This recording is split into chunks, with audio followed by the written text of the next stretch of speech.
Hocus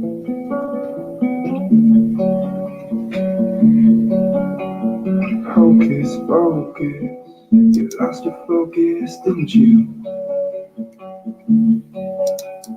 Falling in love with dreams of purple girls like you. So when their right mind talks to trees, it's just a symbol that you can't see. Creating things so others might see. Hocus pocus, make your way to me. A little magic might be just what I need. Very dust and starlight are my new thing. I say my new things.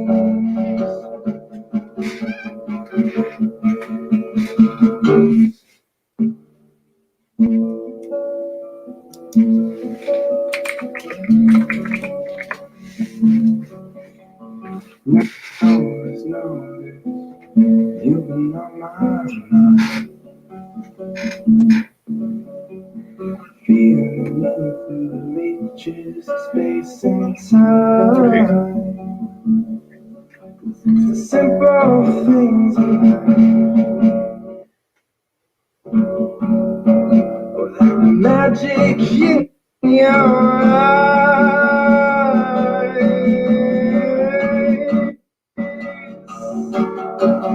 So hocus pocus, make your way to me. Little magic might be just what I need. And fairy dust and starlight are my new thing. I'll say my new thing.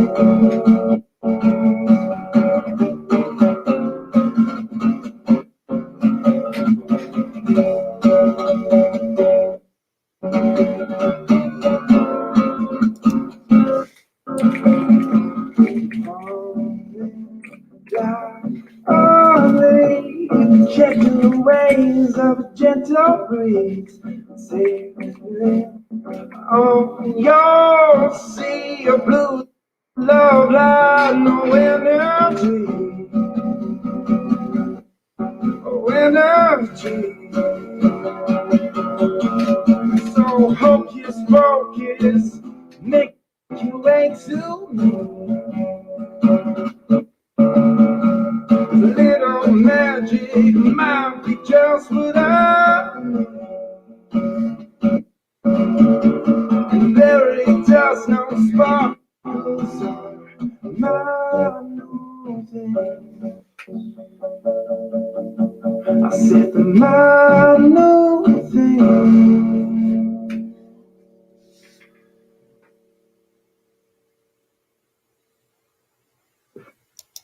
Hey, welcome to the show. That was my talented young cousin, Brady Shaw, doing a little bit one of his original songs. And one of the reasons I did that was because I got my first letter last night from Facebook, the copyright violation. I knew it was kind of a crapshoot, but that Frank Sinatra song I put on yesterday, they give me a hand slap over that one. And actually, I didn't have permission for Brady's either. I asked him, but you know, it's his fault that he doesn't stick on Facebook all day long and answer. So I'm blaming him. But no, that's a great, you know, very talented young man. I would like to be able to show some more of his videos, or even maybe a live set one of these days. Yeah, he's got, very talented guys. A couple little changes that happened today. I think some of you saw I kind of took it upon myself. I talked about it yesterday. I started an Isabel Shaw page to be kind of a central depository of all this, and anybody who wants to get the passwords or add stuff to it, let me know, and I'll gladly change it. But that today I couldn't get the StreamYard set up on there in time. I kind of was a little frustrating, but hopefully I'll be able to get that soon. So I did put a link on that page to this live streamcast, but as up until now today, it's still streaming and being stored on my personal page, which I'd kind of like to move it to a centralized page that everybody has access to, and maybe someone will catch the bug and want to have do this too, which would be great. You can have more than one show. Anyways, hope everyone's doing okay. It's Thursday, the April 9th, day XX whatever of coronavirus, the corona whatever I thought of before. And how you doing? I'll put a link up because I've just about said all that I'm going to say interesting probably. Welcome. I actually got a few viewers, 7 viewers looks like, which is a lot. I try to when I see the clock go 4 o'clock, I usually try to hit start the broadcast. So I try to be prompt. And anyway, during this, I'm kind of expecting a call from my partner. So maybe did it again. So maybe I get some help. I might have to go away for a few minutes, or I'll call him back. We'll figure something out, but hopefully it won't get too interrupted. Does anybody have any topics? What they want to talk about? What's going on? What's going on in your world? I know everyone's. If you're up here, you got to be pretty bored, I'm guessing. That's my guess. Hello, Shelley. I see Shelley and Jennifer. Yvonne from Scotland. We're an international show, by the way. Scotland is watching. Appreciate it. It must be kind of late there. I'm guessing it's not the time here. Yes, Shelley, thank you. Shelley noticed, she noticed my backdrop is my backyard today. I like my backyard. So gotta stop that. Someone come up on the panel with me, share a story, tell a joke. Let's see, do I have a joke? I forgot it already. Oh, you know what the pot said to the boiling water? The pot said, "Rest in peace, you'll be missed." That's it. That's what I got today. That's what I got. Okay, the link is dropped. I don't know if we're going to have our special guest. I didn't really talk to yesterday's special guest. Hopefully, maybe we'll get because otherwise I'm not real sure how this one's going to play out today. Have no real plans. I don't have any real plans. I could put Brady's video on repeat all the time, and that'll probably be, people might like that. I don't know.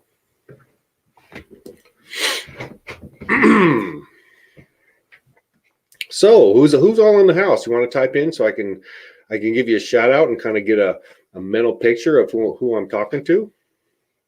That might change my tenor. I don't know. Jennifer, you want to come up and tell us what's going on in Indio, Palm Springs area? Yeah, I haven't heard from Carol today. Have you, Jennifer? I was hoping maybe we'd get a little visit from Carol. That's what I was hoping for. Hey, Ray, good to see you. What are people doing to pass the time at home? Great question. Are you you're working at home, I was assuming? Going stir crazy? Stony. Hey, Stony.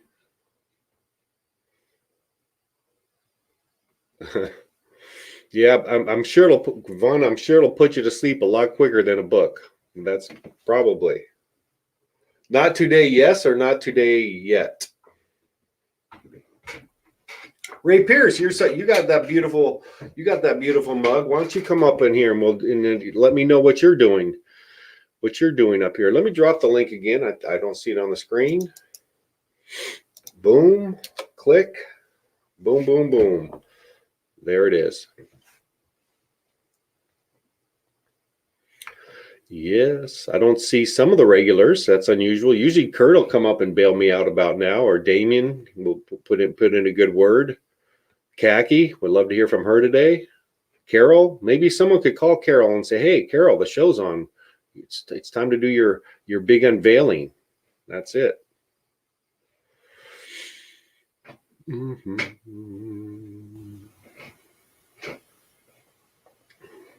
Oh, we're going to be in trouble today if we don't get guests. I'm don't know what to say. Yesterday went real long, and darn it, I don't ever want to do. I don't want to get sucked into those conversations again. Well, here we go. Thank you, Ray Ray, for bailing me out, young man. You ready to come on? Count of three. 1, 2, up. How you doing today? What are you doing at home? Sitting in front of my laptop, sending Yeah? out medical supplies to customers. So what's you know what the other day you mentioned that I don't know how serious you were, but you said that you correct me if I'm wrong because I get this stuff wrong a lot, but your company provides the antigen test or one that some level, is that correct? Yeah, a serology test. So it basically shows the antibodies if somebody's had the disease. And you Or couldn't virus. and there was a reason you couldn't ship it out, or did you guys ship it out? No, we have it available to ship, but we are supposed to be able to ship it to every doctor's office who has a CLIA waive license. So that's like the license to just perform basic flu tests, pregnancy tests, things like that. Mhm. But the weekend before we were supposed to start shipping, so this last Monday, the FDA flipped and came back to us and said they're going to keep it a highly complex test, which is a license that like a full-blown lab carries. So the basic physician office wouldn't be able to bill or get reimbursed for it. Okay. That the test that you didn't get to send out, was it self-contained? It had everything it needed inside the test. You can just Correct. It'd be just like a flu test, nasal swab. Yeah. Very and you simple said test to run. and you said it was like an 80% accuracy rate, something like that. Currently, that's what they're showing. But we've only tested, I mean, I think it was 850 people who they ran it on to get those accuracy levels. You know what? I don't. Could you get that? Could you buy that test? Is someone like could a civilian come in and buy that test? No, I don't think we're sending them out because the government's holding pretty tight reins on where those tests are going. They don't want to start shipping them out to the mass public. Okay, that's probably Yeah, we only have so many of them. So I doubt they want to start shipping them all over the place. But I mean, we do have them in stock. They're ready to ship to offices as soon as we get the clearance from the FDA. It seems like what would be the next level to make it like a home test where it could be done by like a pregnancy test? Is that a possibility down the line?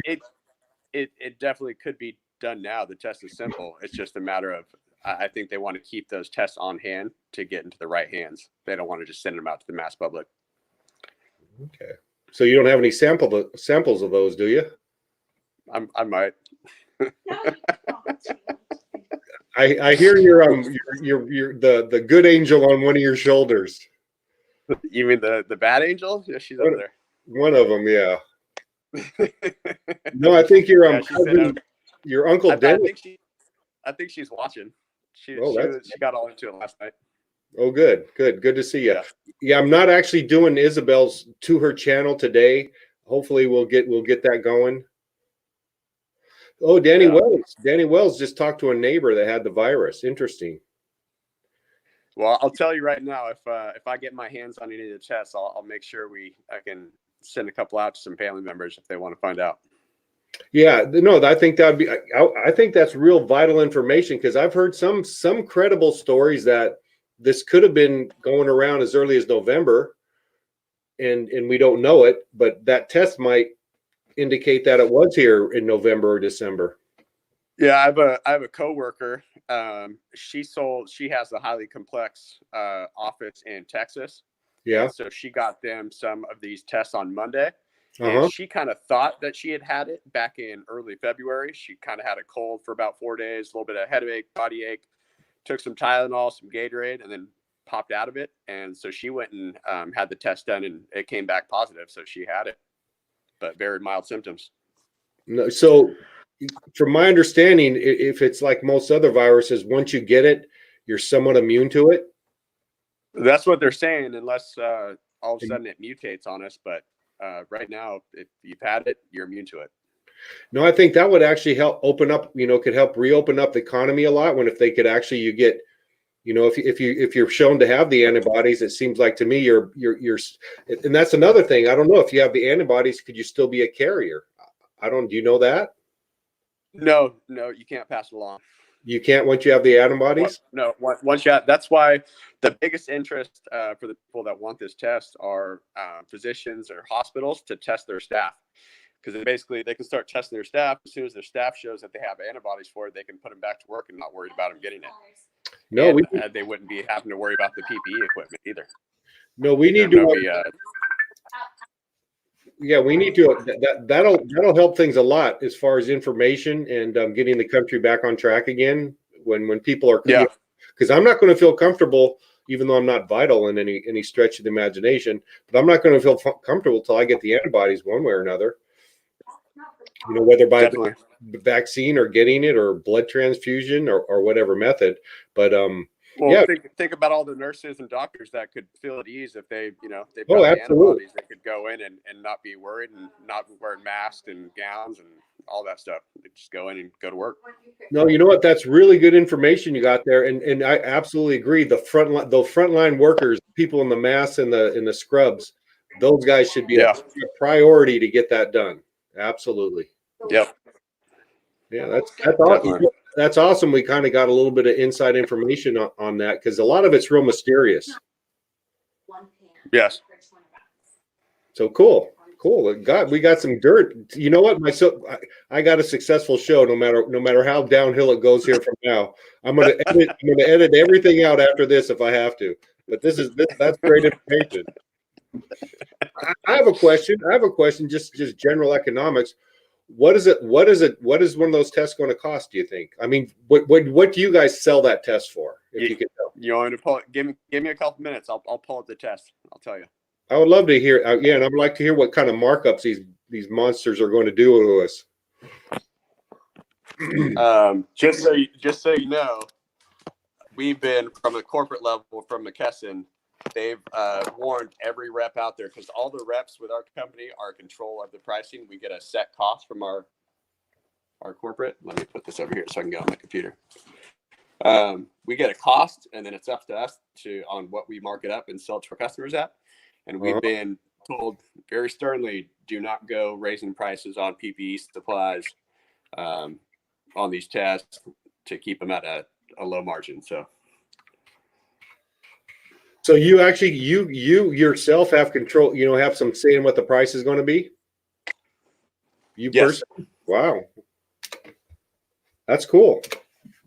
You're a power player in all this deal. You're a power player here, pal. Yeah.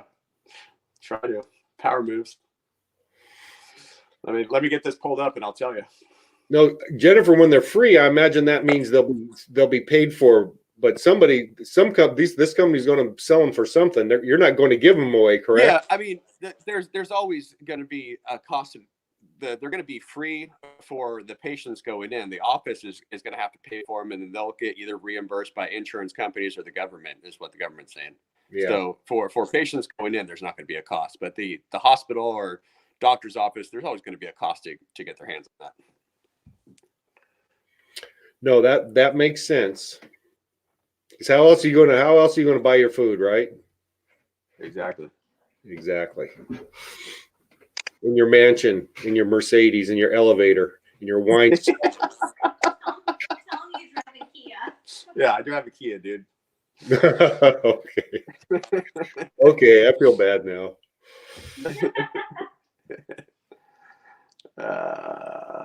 Let's see.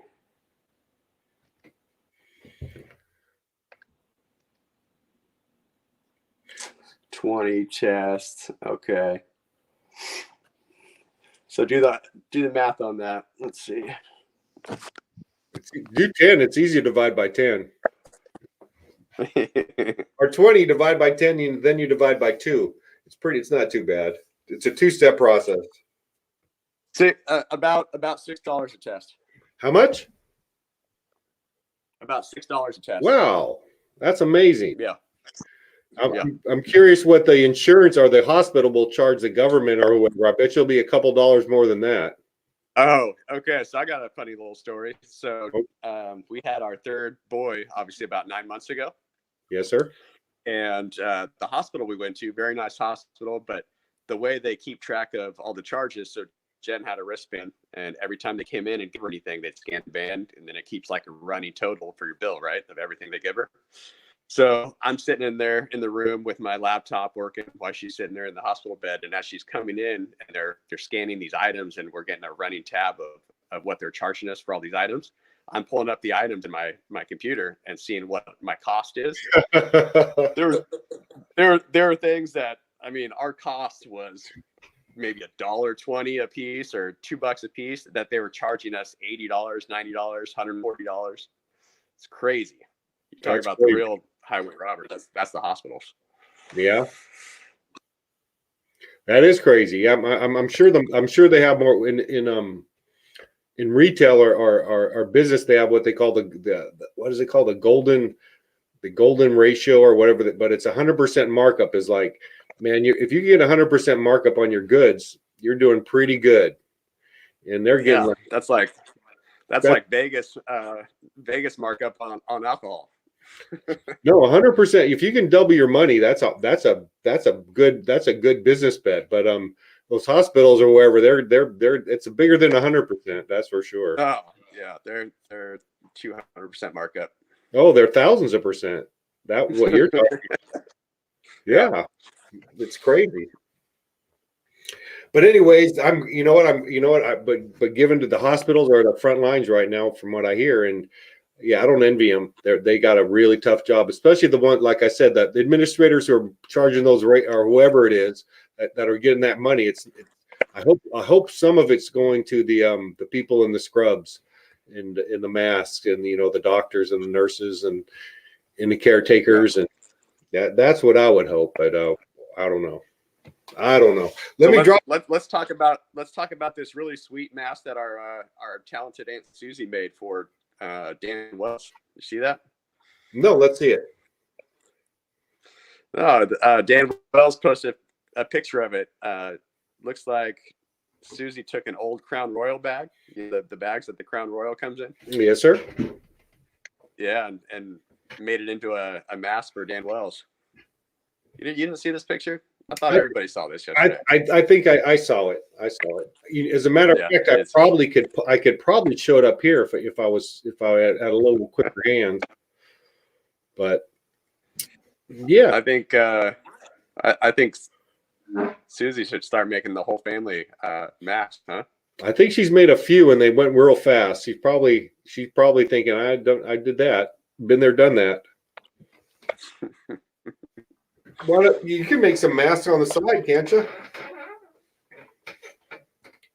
Can I make them on the side? Yeah. I can't make them. I'm not talented like that. What's the deal on the supply side of the masks? Are they going to be are they going to catch up to the demand here pretty quick? Well, I touched on it briefly. So we're getting a lot of stock in of just basic masks like ear loop procedure masks and things like that. Mm-hmm. We had a big shortage on the N95 mask, but ever since 3M got their hand slap, what was that, last week, by the government for selling to the highest bidder, we've started to have a ton of shipments come in, so they're catching up. Oh, good. Yeah, I bet you if your company is the one selling the home test kits for the antibodies, I think that'll be pretty lucrative. Yeah, I'm sure we're going to sell a bunch of them. That'll be an industry that went from 0 to 1,000 like overnight. They didn't exist. They didn't exist. A year ago, a month ago, they didn't exist, and now. Well, if you saw in the news, the big one that first came out with not just the antibody test, but the actual COVID-19 test, it's called a company called Abbott. We're a distributor for them as well, and they started. They had these molecular analyzers, so it's like a lab quality test for flu and RSV and strep that they put into physician offices. And so they had these placed everywhere already for flu and RSV, and then they just came out with a cartridge for the COVID-19. So they started selling those to all their customers that already had that analyzer in place. Hey. Welcome. Hey, Dan Wells. Danny Wells, do you have the mask? Yep, we were My talking ears about were you. burning. Let's see your mask. Man, you guys me again? Where's How are you guys the doing? Crown Royal mask? Hey, Did I Sid. interrupt a good conversation? I just came on. What's going on? No, actually, I thought it was real interesting. You know, Ray Pierce is involved with the test kits, the masks, the ventilators, and he was talking about that they have a test that their company has that can test for antibodies to see Oh if you yeah, and you can do it at home. I need that. I think I already had coronavirus back in February. I think he mentioned that he knew somebody. I'm interrupting here, but he knew somebody he worked with. Am I correct? Who thought she did too and took the test and found out she did have it. Yeah, Yeah. I think once they start getting these out to the mass public, it's going to be shocking how many people have actually had it. Yeah, I think I had it because Dean had it right after I had it. Then Charlie got it, Don got it, Aubrey got it. It just wiped through our family really quick, and that's all the symptoms, same symptoms. Now, wouldn't you feel better if you knew you had the antibodies? I would, because if I thought that I had the antibodies and Dawn and her kids had the antibodies, then I feel like I would be able to go over and visit with them. Maybe still keep a 6 foot distance, but maybe visit with them once in a while. Well, Ray said that once you have the antibodies, you can't pass it on anymore. That you can't get it. They know Well, you that. You can't get it anymore. That's But what you they're can't saying. carry. unless You're it- not a carrier unless anymore something either. changes. Well, see, then I'd be able to go visit them, right? Yep, Exactly. be able to get back to normal life. Right. So send me a kit, Ray. How much are they? I already told Patrick if I get my hands on some, I'll make sure a couple tests go to all the family members. Yeah, that would be awesome. And I was asking him the prices for him, and he broke it. I hope we don't get in trouble. I don't think whoever's well, Siri, are you listening? But I think he said their company charges $6 per kit. Whoa. Oh, that's too much. Oh yeah, I think I would pay $600 to get that security. Yeah, that's amazing. Yeah, that would be great. Yeah, keep me on your list, please. And I will Dawn do. too, for her kids, so I can see my grandkids. That'd be great. Oh no, I think things would open up when we, especially the frontline workers, when they can feel safe and Yeah, they really need it. They really need it. they need it. Yeah. Yeah, more than I do. I mean, so priority has to go to somebody else. I understand. So how many times has Dean washed his hands today, Sid? I didn't count, but he's been pretty good. We went on a sojourn with your mom this morning, Patrick, and took her out to. Are you there, Janice? Is she on? I see her. Recently she was. Well, she went to Walmart, and I guess her order wasn't there. She can't figure out what happened to it. She got ordered. We drove her out to Highway 162, out in Glen or wherever that is. And then we turned around and told her, just keep going straight on 62. You know, Walmart goes. Then she got there and I called her and she goes, no, they didn't have it. I don't know what happened to it. It's a big screw up. I don't know what happened. I don't know either. Those tend to follow her, those screw ups. I don't know. Yeah. So I was hoping Terry is on here. Can you see her, Patrick? Is she on here? I don't know if I saw her earlier or not. I can scroll up and see. I don't think I've seen Terry. Hey, Patrick. I have a freshly baked strawberry pie. We bought strawberries at a stand on the way back from Willows, and I baked a strawberry pie this afternoon.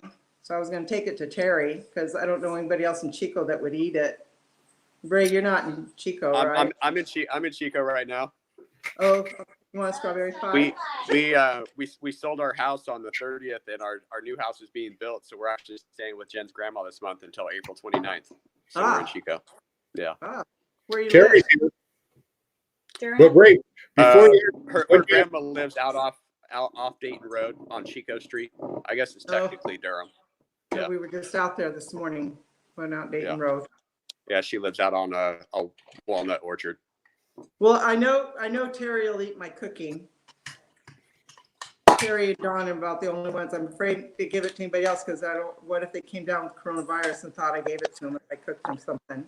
Dennis eats my cooking. It depends on how good the pie was. We'd be celebrating in heaven. Terry is on here. Sahara's here, and I saw somebody else.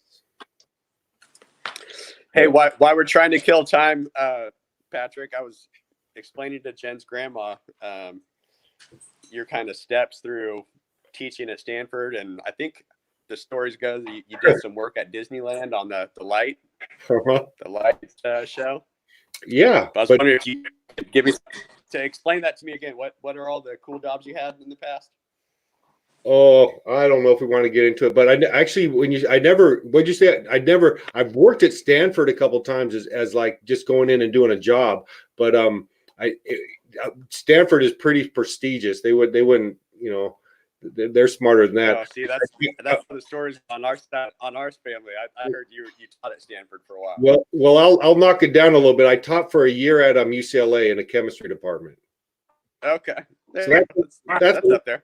It is a floor. It is a couple floors lower, but yeah, I did it. Still, It was pretty. still university. Yeah, actually, I blew up a like $130,000 laser at Disney World in Orlando. You blew it up? Yeah, it was one of the lower moments of my life. That's awesome. See, No, it wasn't. I knew there's some good stories would come from this. Yeah, I actually destroyed a 100. It was the biggest laser Disneyland had ever bought. They were going out on a limb. It was just a pretty big, powerful laser because they do a pretty good light show out there. And Yeah, Alex, but you might even I didn't get it, but one of it was a beautiful installation. I had all the shirts and the tie guys in there trying to say like, okay, show us how it works, right? Because it's like, why'd we spend all this money on this? And I'm sitting there doing the final check. And when the final checks, everything was just tits. The final checks was, I'm stupid. The final check is you measure the voltage over the tube, which is about 6 feet long. So you measure at one end the plus and one end the minus, right? And I had my voltmeter in the middle, and everything checked out. But what I did was I pulled the ends out of the voltmeter. And what do pluses and minuses do? Well, they attract each other. So the two leads to my voltmeter connected because they just got pulled together. And I'll be damned if the whole room didn't light up. And I was black, my hair was all burned off. And I just looked at me shaking their head. It was like, what do you do? You're fucked up bad. Yeah. that's awesome. Okay, Terry, I'm bringing you over a pie, so I'll honk when I'm there. Bye, Yep. guys. It's not all glory, I'll tell you that. But I ate my crow that day. But believe it or not, the company backed me 100%. They shipped a brand new one out the next day, set it up, and got out of there with a little dignity. So the company didn't like it. Disneyland was okay with it, but yeah. It's actually, if I you're think in Disney World, they have these little buildings, and it was and there's like they're A-framed, and the lasers would come out of the top of the A-frame building. So you're up in a little attic putting these things together. And the Canada building, I'll never forget that. Of course, I'll never forget it. But if you see a laser coming out of the Canada building, you'll say that my cousin. That was you. You had your hands on that one, huh? He blew that up at one point. Yeah. No, but that was actually a pretty cool job. I got to work all around the world, and from rock concerts to MIT to working on laser fusion at Lawrence Livermore or some of the national labs. It was pretty cool. Edwards Air Force Base, some rock. I actually did rock. I could actually claim that I've done rocket science. I used to work on some of their little ion engines. They use lasers to test them. They're like the size of a nickel. They're real tiny little things. That's what drives spacecraft. It's kind of interesting. But I see Khaki up here. I see Sahara. Would anyone else like to come on the panel? I'll drop that link again. Seems like it's going pretty good. Yeah, thank you for bringing up that memory, Ray. I appreciate that. I've lost sleep over that because actually, believe it or not, it really shook me up bad because the whole table got short because they're on these big air tables. They have to have a real stable surface. And they're on actually air cylinders, so they float. And there was someone, if someone else would have been like, 'cause some people lean on things, and if it's a big table, and if someone had been leaning on them, it would have killed them. You know, those things take a lot of energy. We're talking 100 amps at 1200 volts, so huge amounts of energy. Would have fried someone, huh? Oh yeah. We don't do that to prisoners. We don't put that much to them. So it was actually a pretty scary experience. So when you were living in Chico, down the street from Grandma Isabel's house on Woodland, what were you doing when you first moved up to Chico? Yeah, it wasn't the best time of my life. Actually, I was coming out of Dana Point. I lived in one of the most beautiful houses out on Dana Point. The movie director Bruce Brown, he didn't live there at the time, but it's the house he built. He's the guy who did On Any Sunday and Endless Summer, a surfer movie and a motorcycle movie. He's kind of an independent filmmaker. It was his house right on the tip of Dana Point. And then I don't know, I was kind of burnt bridges, burnt out. Went up to Chico with, I don't think I had a real plan, but what I ended up doing was I went back to school, and that's when I got my teaching credential. So, it wasn't like as quick and as clean as it might sound, but that's, it ended up being okay. It ended up being not, it could have went a couple directions, and somehow we pulled out of it. But not one of the better times of my life, I would have to say. It seemed like you enjoyed the time that you got to teach. Yeah, you know what? I did. Teaching is an interesting thing, that's for sure. It's very political. If it was just the kids, but when the parents and the administration and they don't want you cussing and stuff, it gets. I can't tell you how many times that I walk in the principal's office shaking their head. Should I let him out, or is he just wanting to chase? Were you? Did you start teaching at the continuation there, the school there in Chico? Is that where you started at? No, actually, I did my student teaching. Dean Dixon, I got to be grateful this day. He used to be a counselor at Chico High School where I went, and of course Chico State's a teaching university, so it's really hard anywhere in Chico to get a student teaching position. Because you got to train for like a year in the classroom of being a student teacher. And actually, Dean greased the wheels and got me in, and I taught science at Chico High School. Was my first student teaching job, and then I went to Orville High School for a year. Didn't do well there. It didn't work out. Yeah, so well. the Grant was the one I was thinking of. That was kind of not the best of schools to be at, right? No, but it was a neat. That one scared me to death going in there the first day. It was wild. These kids were freaking wild. But actually, it was a really good experience. Some of the best teachers I ever taught at that school. Yeah. It was challenging. There was, for a while there at lunchtime, there was like these different football fields. It's like, do you want to go watch the Hmong's fight, or do you want to go watch the Hispanics fight, or do you want to go watch the Blacks fight? Because there was fights every lunch, and it was like kind of like entertainment. It was the kids gambled in the bathrooms during the day, drink beer. It was quite throwing dice. Oh, they were throwing bones with dollars on the floor, and like you just learn not to go to the bathroom. I was like, that's okay. Anyway, that's enough about me. Tell me a story.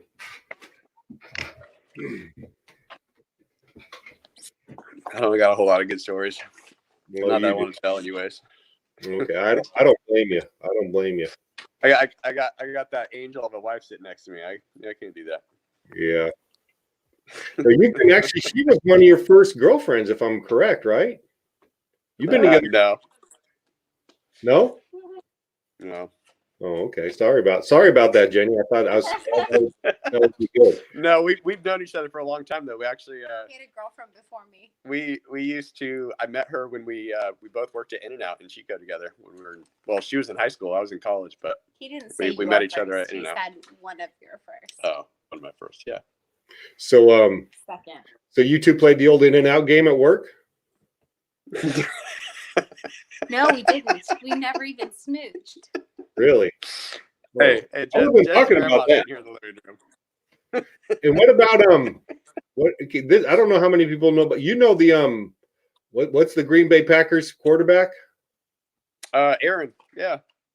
He went to PV with Aaron you, Rodgers. didn't he? Yeah, Aaron Rodgers. Yeah. Didn't he?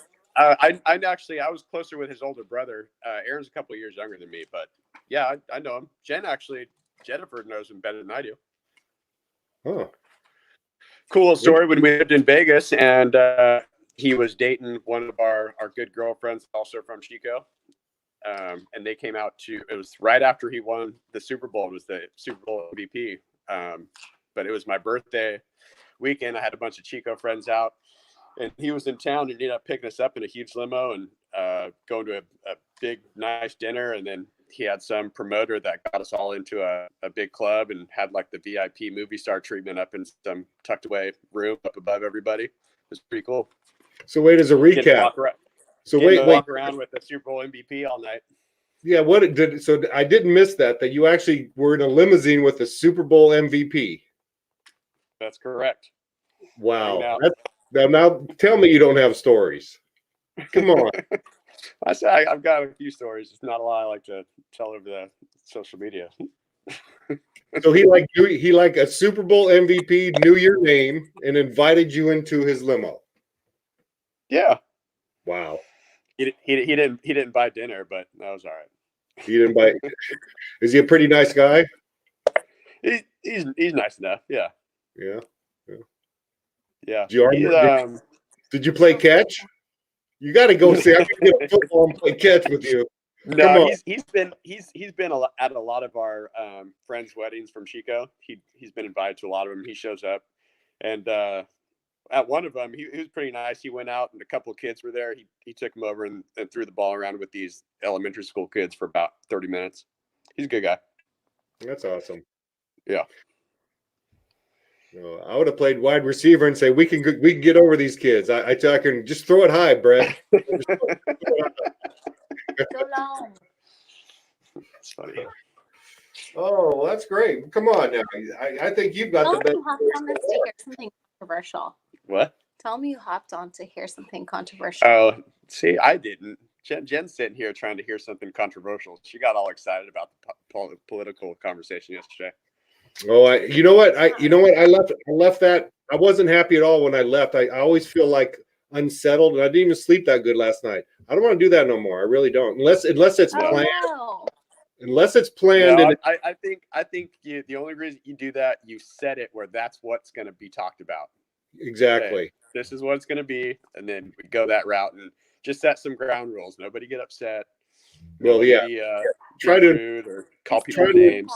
Try to enforce nobody be upset rule. Try to enforce that one, my friend. No, I would do that, but I think the family chat. I think it's kind of cool reading the chat over here and telling stories and hearing stories. I think that's a lot more palatable for most people. You know, I don't want to do the Jerry Springer thing, although I got sucked into it yesterday like nobody's business. So no more today. Maybe Friday night. You know, I'll do it Friday. Oh, see, he was Randy Leopard. I was just looking at the comments. Randy Leopard commented about who he was dating, Destiny Newton. That is our friend that he came to Vegas with. Yeah. See, there's a connection. And an interesting story. Destiny's older sister, Chantel, was actually one of the finals on the show The Bachelor. They had a couple daughters that made it famous from Chico. Well, there you go. You guys have a connection more than you're very similar in your political beliefs, by the way. Who, me and Randy? Yeah. Yeah. I've only met him a couple times. My mom always talks very highly of him, though. Do you know what his relationship was? Yeah, my mom's first husband. Yeah. Actually, Randy's a really good guy. If you knew Randy, you would like Randy. Yeah. I've met him a couple times. I think he was at Danielle's little salon opening. Yeah, he was. I believe he was. Yeah. Yes, he was. Yes, Sahara, I agree with you. And if I get sucked into politics, somebody come up there and bitch slap me somehow. Say, Patrick. Hey, you have the ability to mute everybody. Just somebody starts talking about it, just shut it down. No, I know, but I get sucked in because actually I enjoy political conversations, but they are very emotional. You know, it's hard. It's hard. I don't have the skills. I don't have those skills built up where I can't get the emotions the best of me. And that's hard. Randy Leopard, he was Diane's first husband. You might probably, I don't know if you remember him. Awesome. Would anyone, let me drop the link. I don't want to keep anybody. I don't see Damien. I don't see Kurt today. What is going on with those guys? Are they actually working and doing something? That's not right. They're not. Yeah, they're not- I've been surprised to see Wooey on here so much. That guy is usually working till 8 o'clock every night. He's a No, I hard don't worker. think he's real happy not working either. I've talked to him a couple. Oh no, I think it's kind of his escape at the same time. yes, a couple of those. You know what? A lot of those boys in the family. That's a common trait. They're happy working. Yeah. That's it. Who was it? I think it was when I was working with Wooey for a while doing some construction, and he had D2 down working with him too, and that was the first time I actually got to spend some quality time with D2. Funny guy. But D2? he was telling me D2. He was telling me all about what they used to call the Dietz treatment when Wooey didn't want a girlfriend anymore. Yeah. Instead of breaking up with them, he would just ignore them or stay at work from like 6 till 9 at night, just basically give them the Dietz treatment until they finally just left. I don't know how much his wife would like to hear that now, but you got to be careful there. Oh, Auntie Chrissy's not going anywhere. She No, loves him. he's not. He's a lucky man. I think they're both lucky. Yeah. Yeah. Gosh, I got to get over that. But no, D2. Saying, yeah. D2 is a. You know what? I little disappointed in D2, but because I grew up and to me he's an interesting. He's one of those. You ever hear? He's one of those guys who'll do anything and usually can do anything. You know. Yeah. Do you ever hear that his insulation story? No, he's one of those guys that, pretty much can do everything. And he got a job with one of those spraying insulation companies, where that sprays from a hose up into the attic. And he told me, Yep. and he says, yeah, I know how to do it. I know what I'm doing. So I guess it was like in Palm Desert, and it was probably, 110 outside, and in the attic, it was probably 160. So he stripped down to his shorts, went up in the attic with the hose, and he said as soon as he turned it on, the hose sprayed into a beam right above his head and just showered him in fiberglass. And if you ever dealt with fiberglass, it's one of the most nastiest, itchiest things. And he was basically in shorts. And that was his first day on the job, and that was a crazy story. Well, you know that D2 only owns cut-off jean shorts and cut-off sleeveless shirts, right? I mean, he doesn't own anything besides that. No, I didn't know that. But yeah, he has a lot of dirt on your Uncle Wooey. I'll guarantee you that. Oh, I like I said, I had the pleasure of getting to work with him for a couple of months. I got all kinds of stories on Woo. Yeah, I got a lot of stories from a bunch of people from the family from D2, but he's got some good ones. No, he's a very interesting guy. Anyone else? I see Khaki up here. If that's Mary Dietz, would you like to come on and reminisce a little bit? Mom, would you like to give it another try? I'll drop the link again. Yes, please. Who do you want to see? Yeah, I would like to see Khaki get on here. Khaki. I love hearing stories from Khaki. Khaki has brought me my highest ratings. I need to start paying her or something to come on here for a while. Oh, because if the family gets on and sees her on there, everybody's going to tune in. Oh yeah, I'm waiting for Carol too. Would someone, Mom? Would you call Carol to see if she's up? She's ready to come on. Excuse me.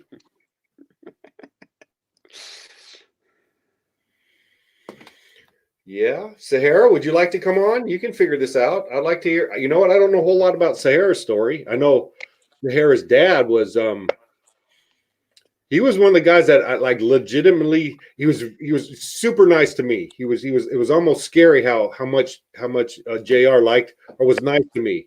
But he was a scary guy. Did you ever meet JR? Yeah, he was scared, but he was. I got to know JR when I lived down there for a little while. He was always super nice to me and my brother. Good guy. I just remember having a lot of fun with him in Grandma's pool. Good guy. No, he was really nice to me, but there was something about him that just scared the hell out of me. He was like, oh yeah, I mean, yeah. He didn't play around. He did not play around. I want to hear some more the Hell's Angels stories in Fontana or something like that. I would like Susie to put on. He doesn't even have Larry. Larry, he doesn't even have to show his face. He can put one of those little icons up there or whatever. But yeah, I would like to hear some of that old Fontana stuff. That's what I would like. Or some of these old ladies that come on here. I want to hear more old stories with family. I've missed out on a lot of those. I don't know a whole lot about our family as far as history goes. I'm Now, it's talking hard- like, you know, It's hard for me to like to place you where you were, but I'm sure you met Grandma Isabel, right? oh yeah, I knew Grandma Isabel well. What Spent a about lot of time at her house. Grandpa Byron? Yep, I remember times with Camp Grandpa Byron. Yeah. I brought this up at one of the little family get-togethers, but one of my fondest memories as a kid at Grandma Isabel's is going back and playing roof ball with the uncles back there. Remember roof ball? Roof ball was an awesome game. I mean, there was a lot of hours put on that roof ball court. that was a great game.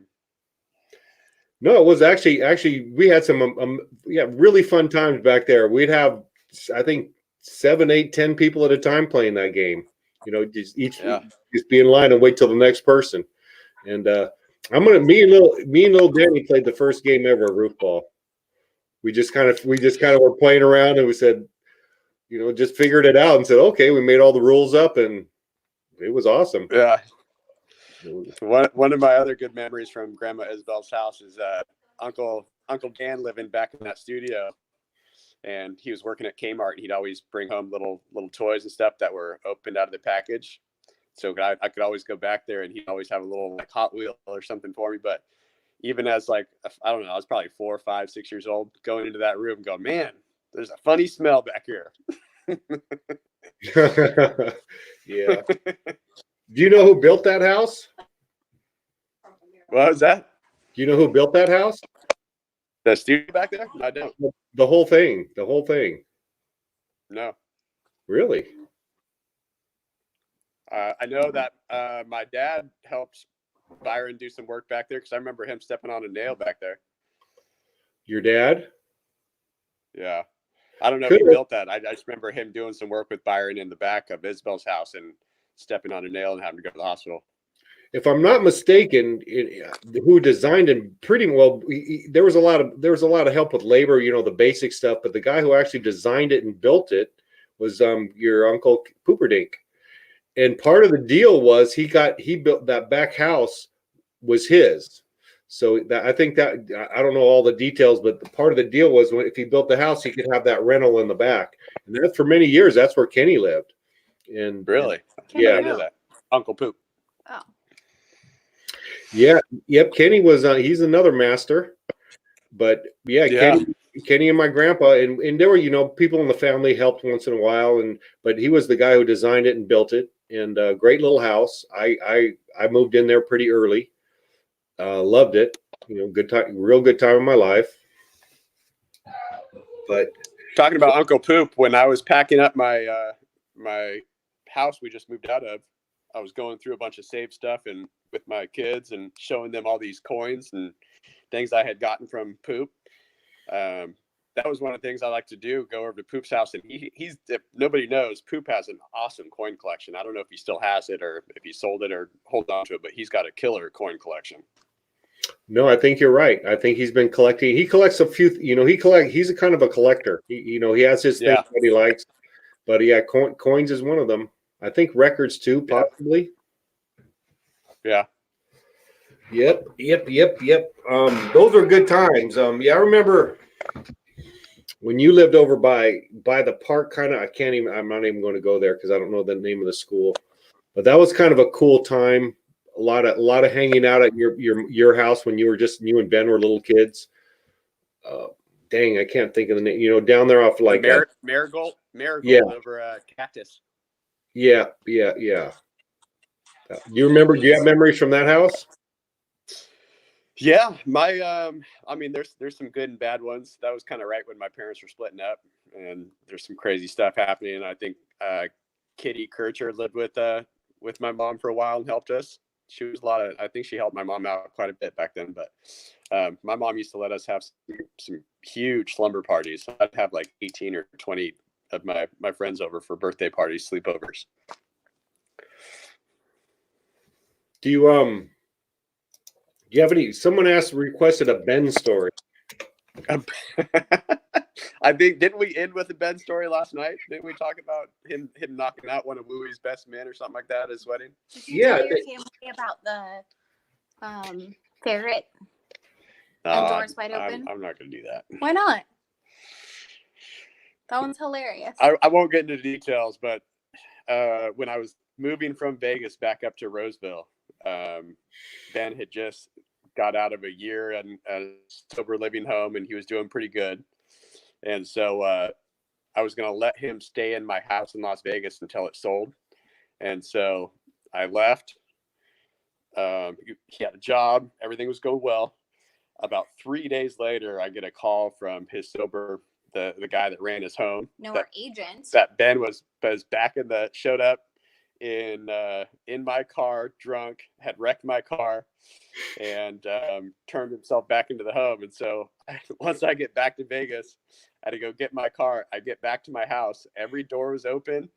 There's like a big tub in my garage with holes poked all in the lid. And I'm like, what the heck is going on? I couldn't figure it out. I thought he had found a cat or something. I ended up going through the trash, and through all the alcohol bottles I dug through, I found a receipt. The kid had bought a ferret and then returned A ferret? a ferret. He went and decided it was a good idea to go buy a ferret. Yeah, there was alcohol in that decision. Yeah. The sad part is the morning I left, the guy lasted about an hour and a half. I found a receipt for he went and bought alcohol about an hour and a half after I pulled out of the driveway. Well, that's a nice light story. Yeah. He's doing okay right now, if anybody even cares. He's back living in a sober living home. He's doing all right. Where I was almost afraid to ask, but since you brought it up, where does he live at? He's in Sacramento. We got Sacramento? around Sacramento. Yeah, he's living at it's called Victory Outreach. It's basically a church-based sober living kind of alcohol rehab, and they have all the guys that live there, and they do odds and end jobs and go to church four times a week. But he's doing good. Good. Are you talk to him often? Yeah, I just talked to him yesterday. We went a long time without talking after he burned me a few times pretty good, but we're talking right now. He's doing good. He actually he brought over 3 or 4 of the guys that go to church that are all living in this house, and helped me pack up my house and move it into a storage unit. So yeah, he's doing pretty good. Good. Yeah, keep your brothers close. I think. Yeah, never mind. I'll let that thought. Gotcha. I'll let that thought just stay in my head. Sometimes I get myself, and okay, good move, Smith. Right. Hey, he's my only brother. Do you ever see? Get sometimes? Gotta Do be there for him. Do you ever see? You have some cousins on your dad, Aunt Janice. Your Aunt Janice. Yeah. Janice is she's had it rough the last few years. She's been battling some cancer. No, I do. I see that. It breaks my heart. I see her on Instagram once in a while. But yeah. She was always a real proud sports mom, and I think that her daughter was a real athletic, and I think she's like a senior this year or last year, so that's tough. Yeah, the youngest daughter. Yeah, she's a pretty good basketball player. Hey Jamie, good to see you. I see Jamie on here. Jamie says that you and Jen have been really good to Ben.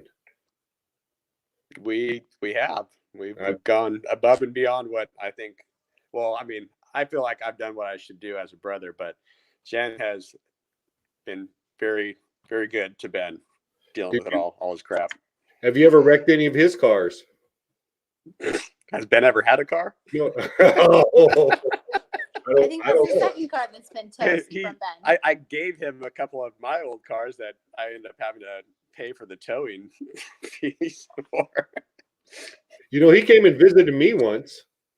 Mm-hmm.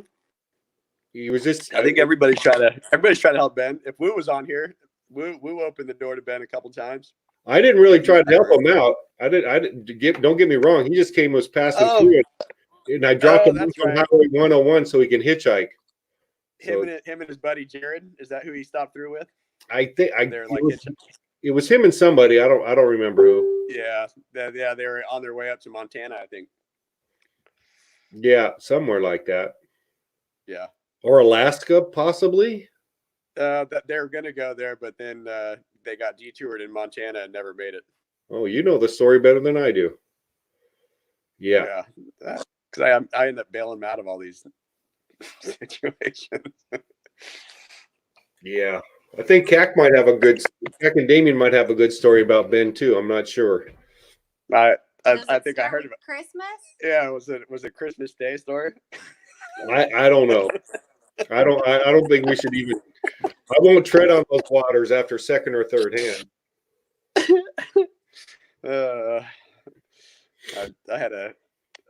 I didn't bring that up to him for a while. Then last time, once he was finally in a good place, I went, so tell me about what happened here. Explain yourself. How do you explain this? Yeah. Yeah. You never been up to? Have you ever been across the city? We've gone up there a couple times. We went up. We took the kids up there last fall. To Crescent It's been a City? few days. You need to see me? Uh, I'm feeling bad now. Jennifer.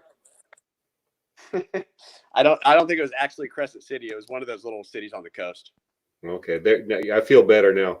You see, you know what my backdrop was today? Is that your backyard? Yeah, and that little gray building out there, that's my Fort Knox. Yeah. That's where all the money's made, right back there. I love my Do you backdrop. still do that quite?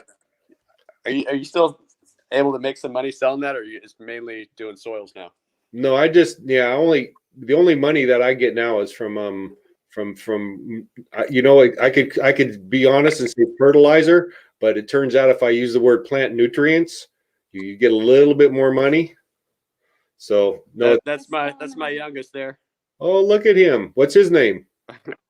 Bodie. Hold on a second. Hey, Bodie. Hi, He dear. doesn't look like the other boys, does he? He's saying hi. they all kind of got their own look. Here, Yeah. Gavin. You want to sit up here? Hey, Hi. Gavin. Oh, he Oh, can't see nobody me. wants to. Can you say hi to everybody? All my family's watching. Say hi, family. Can you tell them your name? No. Okay. See you later. Where's the other one? You got one more. Yeah, he's upstairs somewhere. Okay. Hi, babe. Well, if he comes down, let us know. Cute All family. right. Cute family. Thank you. Appreciate that. Oh, it's not that important.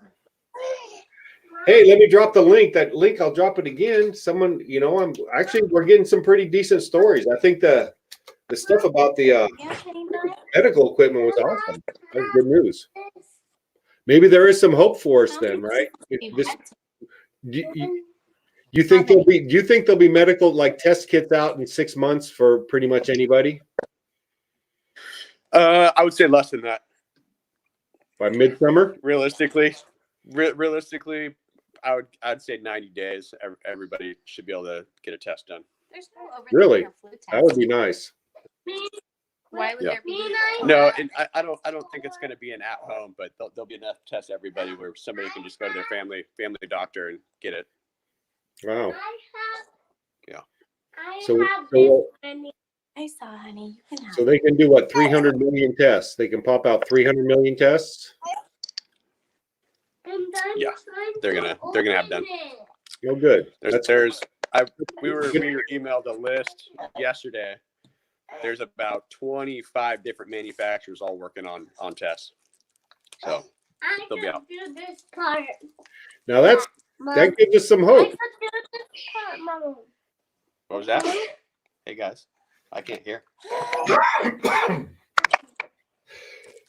What are you doing? Where is everybody on this? Every time I've got on late, there's a bunch of people on here. I don't know. Today's a slow day. I don't have some of my regulars. So I'm kind of winging it, and you're doing. And thank you for coming up because you're saving the day. Jamie Shaw, we got Hey, another. Jamie Shaw was watching there for a little bit. I want to hear from hers. I want to know. I think she's in Puerto Rico or something like that. Yeah. She is. I have someone today watching from Scotland and Puerto Rico so far. So how about that? Freaking international AF. Jamie, come on up. Let's hear about what's going on in Dorado, Puerto Rico. Puerto Rico. And you come up in Spanish. You got to talk in Spanish for us because I know you're Hey, fluent. Dorado. There's a fish called Dorado. Is that where that fish is? Kind of a local fish in that area? Is that where that city's got its name for? Is a fish, or fish got the name from the city? Good. Anybody know? That's a great interview question. That see you ready to take over this show here? No.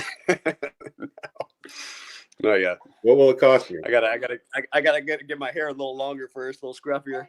No, yeah. My hairstylist is out of commission.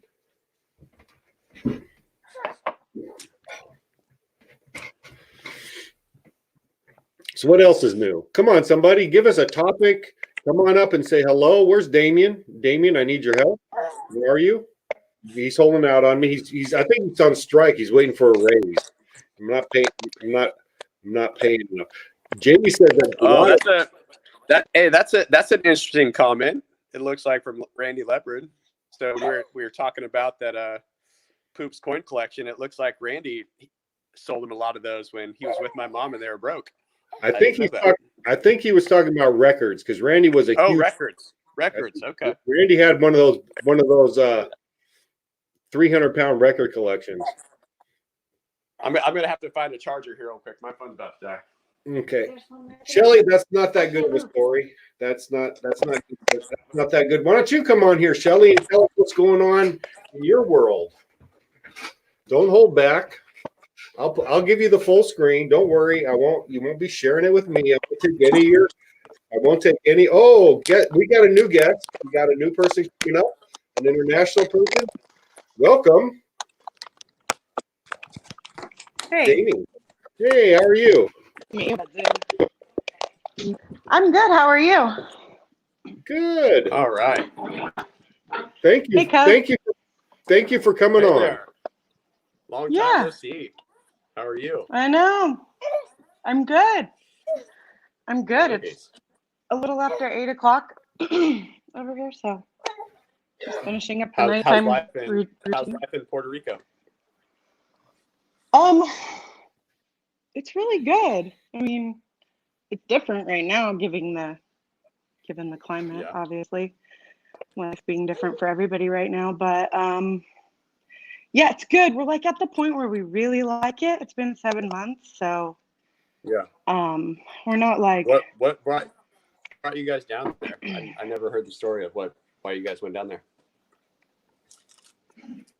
So someone who was a client of my husband's asked him to partner down here, and they have a lot of tax incentives for American entrepreneurs down here. And we were in a situation where we needed to get out of our we didn't need to. We wanted to get out of our current business arrangements. So Yes. everything timed up perfectly, so we just went for it. Nice. Yeah. It was a really rough start. I mean, you can imagine uprooting anywhere. You know, Ray, you've moved a handful of times with your family. Even those small moves are pretty destabilizing. Yeah, I haven't had a move like that, but we jumped around quite a bit. So I was asking the Smitty, but yeah, he might have been signing on when I asked this question, but is there any relation to the name Dorado where you guys live and the fish Dorado? Are those correlated at all? I don't know. All I know, I wrote in the comments, all I know is Dorado means golden in Spanish. That's right. El Dorado. That's all I know. So it could just be like a golden fish, a golden city. So. Yeah, I think Dorados are prevalent in Mexico, like Baja. Yes, it's a warm water fish. I guess they're caught here too, maybe. I don't know. I don't know much about the sport fishing here. I don't know much about Puerto Rico in general. It's been like 7 months now, and it's just been one thing after another. Like, we've been back to California twice for events. We had the earthquakes, which threw everything off for a while. And then now we're in lockdown. So it's been really unique circumstances throughout the whole thing. Are they being Has pretty? your ingrown But toenail yeah, I healed? mean, So what's the lockdown Has your situation toe there? healed? Jen wants my to know. if toe? your I don't know toenail what is the. healed. Didn't you have an ingrown toenail that like incapacitated you? Oh, I had an ingrown hair. Oh, I Yeah. thought it was toe. I'm like, I can totally relate. It I'm like, happens to me wait, all when did the I have time. foot problems? See, your content. Yeah, just I'm went to crap. recovered though. Okay. Thank you. No, your content just went like this. Whoop, whoop, whoop. Yes, we did get a little spike in our What'd you numbers. ask before we started talking?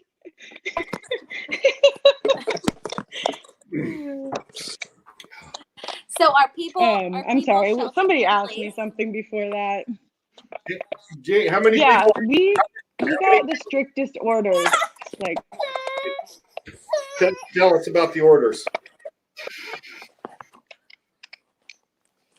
What are the orders? so yeah, so like you're not allowed to drive unless it's from 5 p.m. to or 5 a.m. to 7 p.m. You're not like we have a license plate system now, so the odd ending license plates can leave on Tuesdays and Thursdays and Saturdays, and then the other ones on Monday, Wednesday, and Fridays. No one's allowed That's to drive interesting. on Sundays. Yeah, I mean, it just seems like I'm seeing people in other states and even in California where I'm still kind of like shocked when I see people even getting together in small gatherings or people who have put out recent podcasts lately. I'm like, you're still meeting up, like, so I don't know. I kind of have hope that we might be getting out of it first since we've been so proactive. How many cases And, do they have confirmed cases in Puerto Rico? Compliant. Confirmed cases. I don't know. How many people? Can you guys still hear me? Yeah, can you hear me? Yeah. You. Can't hear me? Smitty's asking how many confirmed cases do you have? Everyone Down can there. see and hear you, but I can't hear them. Hit your audio.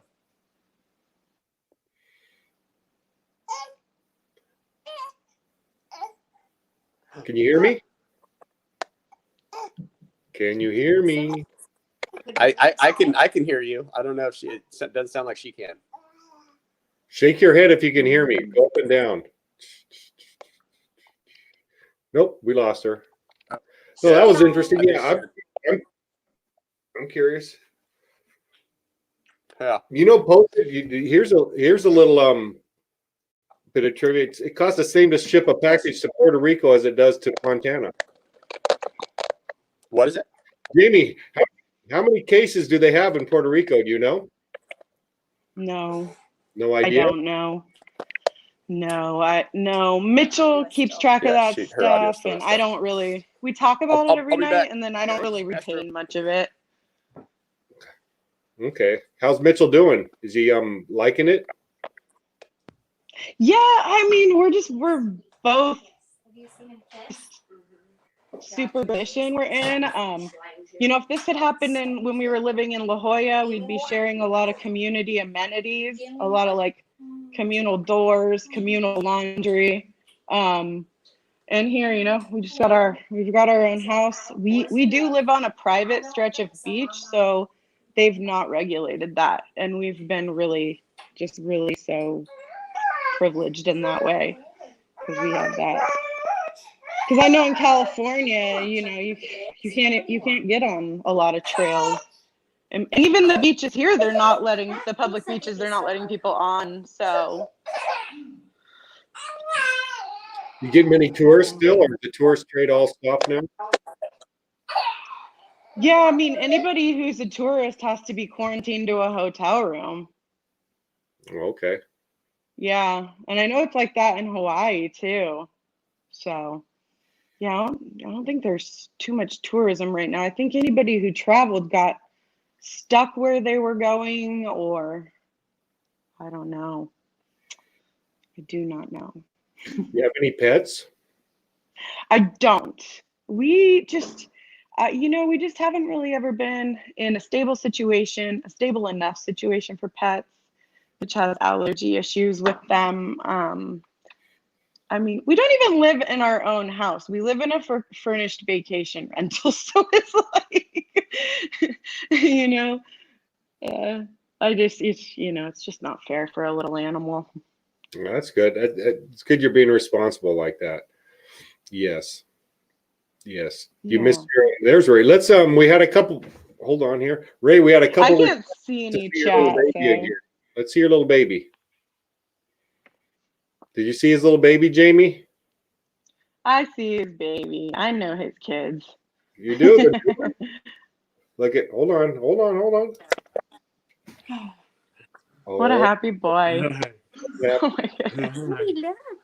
Yeah, you guys Oh, make dear. pretty babies. That's not breaking news. So cute. That's little Bodie. He's a big boy. How old is he now? 9 months. 9 months. Well, he'll be 9 months. 9 months on the 15th. Hi, Susie. Susie, we want to come up and say hi? I'll drop the link. Anybody? I'm gonna try to get on. I'm gonna try to get on my computer here, Patrick. So Okay. I can drop my phone. Hey, thank you for coming in, and yeah, come back on. I need a lot of help today. I didn't do my homework. I didn't prep. All right, You didn't have your I'll be on there outline in a done? second. I didn't do my homework. I guess So how are you holding up there? me? Yeah. I'm gonna mute while the baby. Fine. Nothing's really changed for me, to be honest with Yeah, you. we're kind of in the same situation. We're home together all day, every day anyway. Nothing's really changed for us except we can't go out to dinner. It's, got to wear a mask and gloves to the store, which I did today. We have Costco here, so it's really efficient. It's not hard It's not hard to get shopping done. Can you get toilet paper and masks? I have a couple N95 masks on hand in an emergency bug out bag. But we decided not to use those and just to cover our faces, just to stop the, if you look, I'm sure you know this, if you looked under a microscope or a black light or whatever, when people are talking to each other, just a lot of stuff does fly out that you can't see in normal light. So you've got to figure, if you're like that, everybody's like this, then. No, I definitely, I can see how that can help. I got a question from Susie, and let me do a little housekeeping. A lot of people's got friend requests from Isabel Shaw today. So, but it's kind of what I'm hoping is to transition these videos over to a central location instead of my personal page, so everyone can have access to a page. So I set that page up for these videos. It's not online yet, by the way. I had trouble setting up the video onto that page. I'm sure hopefully I'll figure it out by tomorrow, but I'm trying to transition to like kind of a family page. I hope nobody took offense to using grandma's picture or the name, but Shaw family, they don't allow that. You have to have a name unless I'm a group that, anyways, that should be up and running, and hopefully we'll start streaming into that. I did put a link on that page, so if someone went to that page, they could actually watch this today. But that page is for everybody, and anybody who wants to, a password to get on it and add stuff or have any ideas or videos they want to put up there, that's kind of what it's for. So Susie, it's running a little bit late, but maybe tomorrow or the next day, it'll be not on my page, but on the Isabel Shaw page. Do you know how to upload the videos off Facebook? You know how to upload your live videos off Facebook? I think I know there's software that does it, or the websites that do it for you. So I don't know if I've ever done that yet, but Yeah. I No, don't- there's a way for sure. I don't even know if you need software, yeah, I think just but there is a way. just There's a web. way. A lot of websites do that for you. You just go to the website and it does it automatically. But yeah, you can do that. And these are also being saved on the Shaw Family YouTube channel, which not a lot of people still new in the stage. People will come up to speed, but I like the YouTube better than Facebook for saving information. Thank you, Susie, for asking that. I'm glad I got I didn't it was a little confusing, and I know a lot of people didn't accept the friend request because they thought it was a prank or whatever. But no, it's legitimate. And if you did delete the friend request, I can't give you another one for a while. But you can ask the page that page, and then but you have to do the request now. I can't request. They don't allow stalking on Facebook. If you request somebody and they say no, they don't let you request them again, at least for a while. Yes, we have a show now. We have a Shaw Family YouTube and a Shaw Family Facebook that will be available to anybody who wants to get in there, for sure. What's going on, Lily? Me and you. Can you hear me? Can you hear me?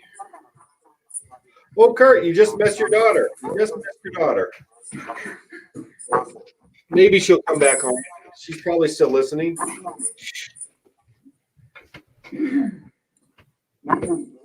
do you want Can me you hear me, Ray Ray? to I don't think Ray Ray can hear me. get that? Can you have that one just lay out some productions and then we can. I'm going to mute Ray for a minute until some of the noise gets down. Anybody else? Any topics you want to talk about? Any questions? Would you like to come on and do a joke? I did a joke. Okay, let me try Ray again. Before I let Ray on, let me tell my joke. Let's see here. Anybody else? Any topics you want to talk about? Any questions? Would you like to come on? Babe, you might have to do that. That's kind of rough there. But when I was a teacher, there was a kidnapping at school, but I just went ahead and woke them up. There you go. Ba-dum boom. Hey Terry, good to see you. I think he was having trouble there. There was something going on with the sound on that end. Sometimes that's another little issue. Sometimes if you're watching Facebook and broadcasting on this channel, you can get a loop of sound that's feedback, and it's actually kind of brutal to listen to. Let's give this a try one more time. That's another one issue sometimes.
Can't So hear. that too.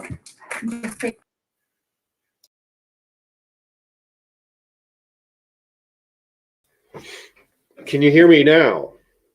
Can you hear me now? Did I fix that? I don't know what's happening with this technology, so I'll try to troubleshoot on the fly. Can you hear me now? Can you hear me, Ray? Yep. There we go. Maybe. Okay, we fixed it. See, when you say yes, I have no fucking idea what yes means. Yes. No. What does that mean?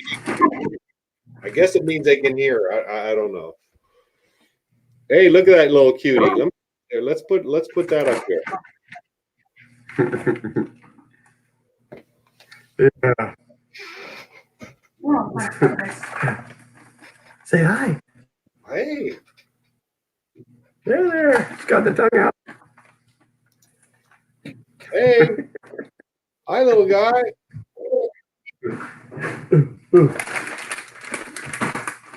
Got enough cheese? I think so. So with everybody locked down for Easter, what's the plan? What's everybody gonna do on Easter Sunday?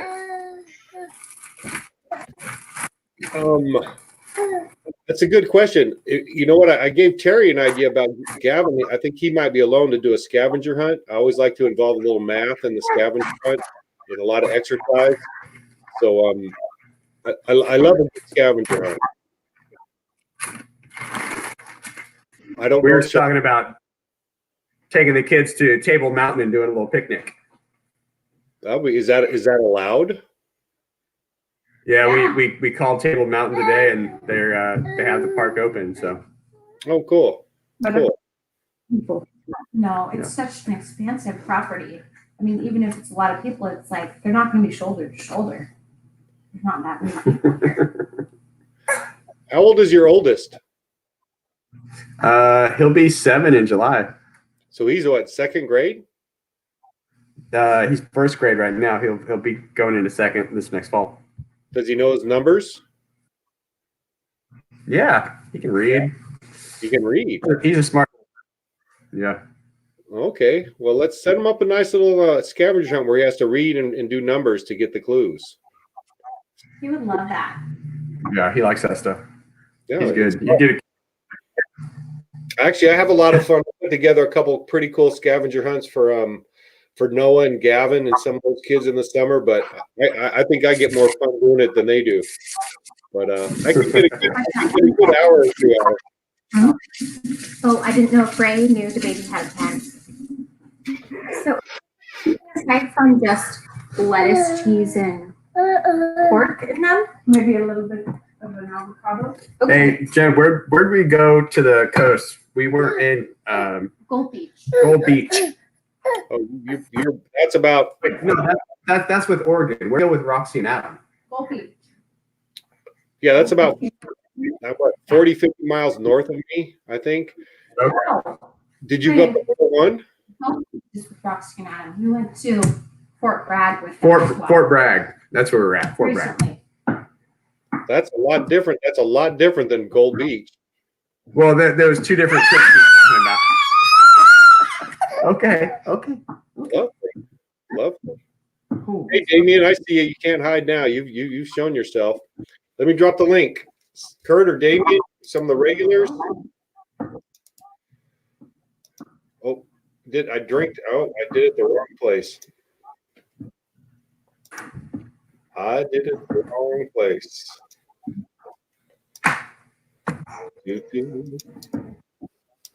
So are you getting bored getting home?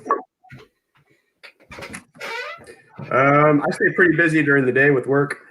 I'm on my computer most of the day. So. But how's the grandma? Is she a nice lady? She's a very nice lady. Hey, she's nice enough. She let a family of 5 move in with her for a month. Yeah, she's patient anyways. Does she love the grandkids? She does. Yeah. Tell the story about our anniversary trip and one of our children ended up missing and Grandma was crying. Yeah, that's a pretty funny story. Tell them. So about 6 months ago, Jen and I, it was our anniversary, and we were going to go do a little Vegas trip. And we asked Jenny's grandma to come watch the kids at our house in Roseville, and she agreed. So she got there the night before we left, and we kind of ran her through everything, kind of showed her how to get Grayson to school, because she was going to walk him to school. So the next morning, she goes to walk him to school, and we had gotten up to go get on our flight. As we were getting on the flight, Jenny gets a phone call from Jen's grandma that Grayson had gotten too far away from her and lost him. And she walked all the way to the school. And when she got there, he wasn't there. He wasn't on the playground. She went into the office. He was nowhere to be found. And so she called us freaking out that he was missing. And so Jen hopped off the flight. And about 30 minutes later, they found him trying to go back home. A crossing guard had caught him, but they had the police pick up the crossing guard and take him back to school. The whole family was freaked out. Well, that's dramatic. I can't imagine that's scary. Oh, I felt so bad for her grandma. It was the very first morning she lost him. There's a few minutes there. We all got a little scared, but we found him. We live in a nice area. Taking care of a brand new 3-month-old baby. Yeah. But she's a saint. You know what? I'm gonna take you out of the stream because you blocked up on your video. Take you out and then Okay. come back on when you have a chance. I'll put that link on there again. Damien, what you doing today? You bored yet? Kurt, you bored yet? Did you work today? Did you go out to the lakes? Did you put your mask on and go out to the lakes and walk around with your dogs? You surviving the? Are we surviving this Corona crisis? Are we surviving the Corona crisis? How are we doing out there? Ray, actually, if you're interested in like some of the technical parts of this about testing and where that situation is, start this video from about the beginning. Ray came on and for those who don't know, Ray works for the medical supply companies that provide testing, masks, ventilators.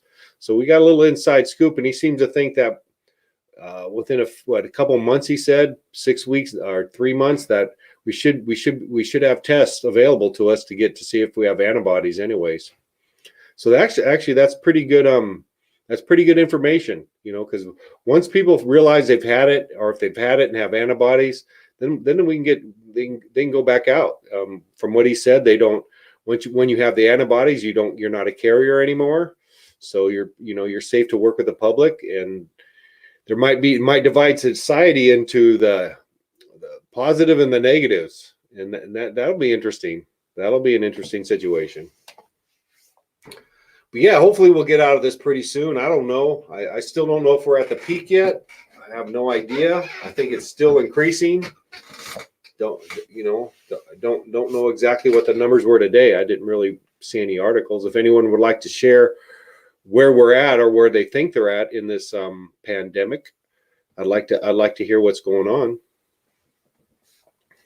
I would like to hear what's going on. Digny's eating dinner. You should. Why during your hour of work that you get you dinner? What's up with that?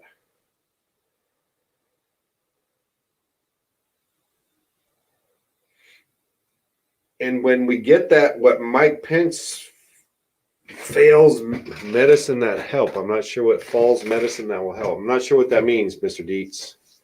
Can you clarify your statement? So you're cooking a pot roast. I gotcha. And when we get what Mike Pence calls medicines that help. Okay. Sahara needs some, well, you can read as well, is probably better than I can speak. So get Sahara some pot roast. Actually, that sounds pretty savory. You got some carrots and celery and onions in there cooking with it, I'm guessing. That sounds actually pretty good. So you're just going to leave me up here, just leaving me out here to hang to dry. Is that what's going to go on today? Well, we have already gone on a little over an hour and a half, so we're probably starting to wrap things up here pretty soon. Yep.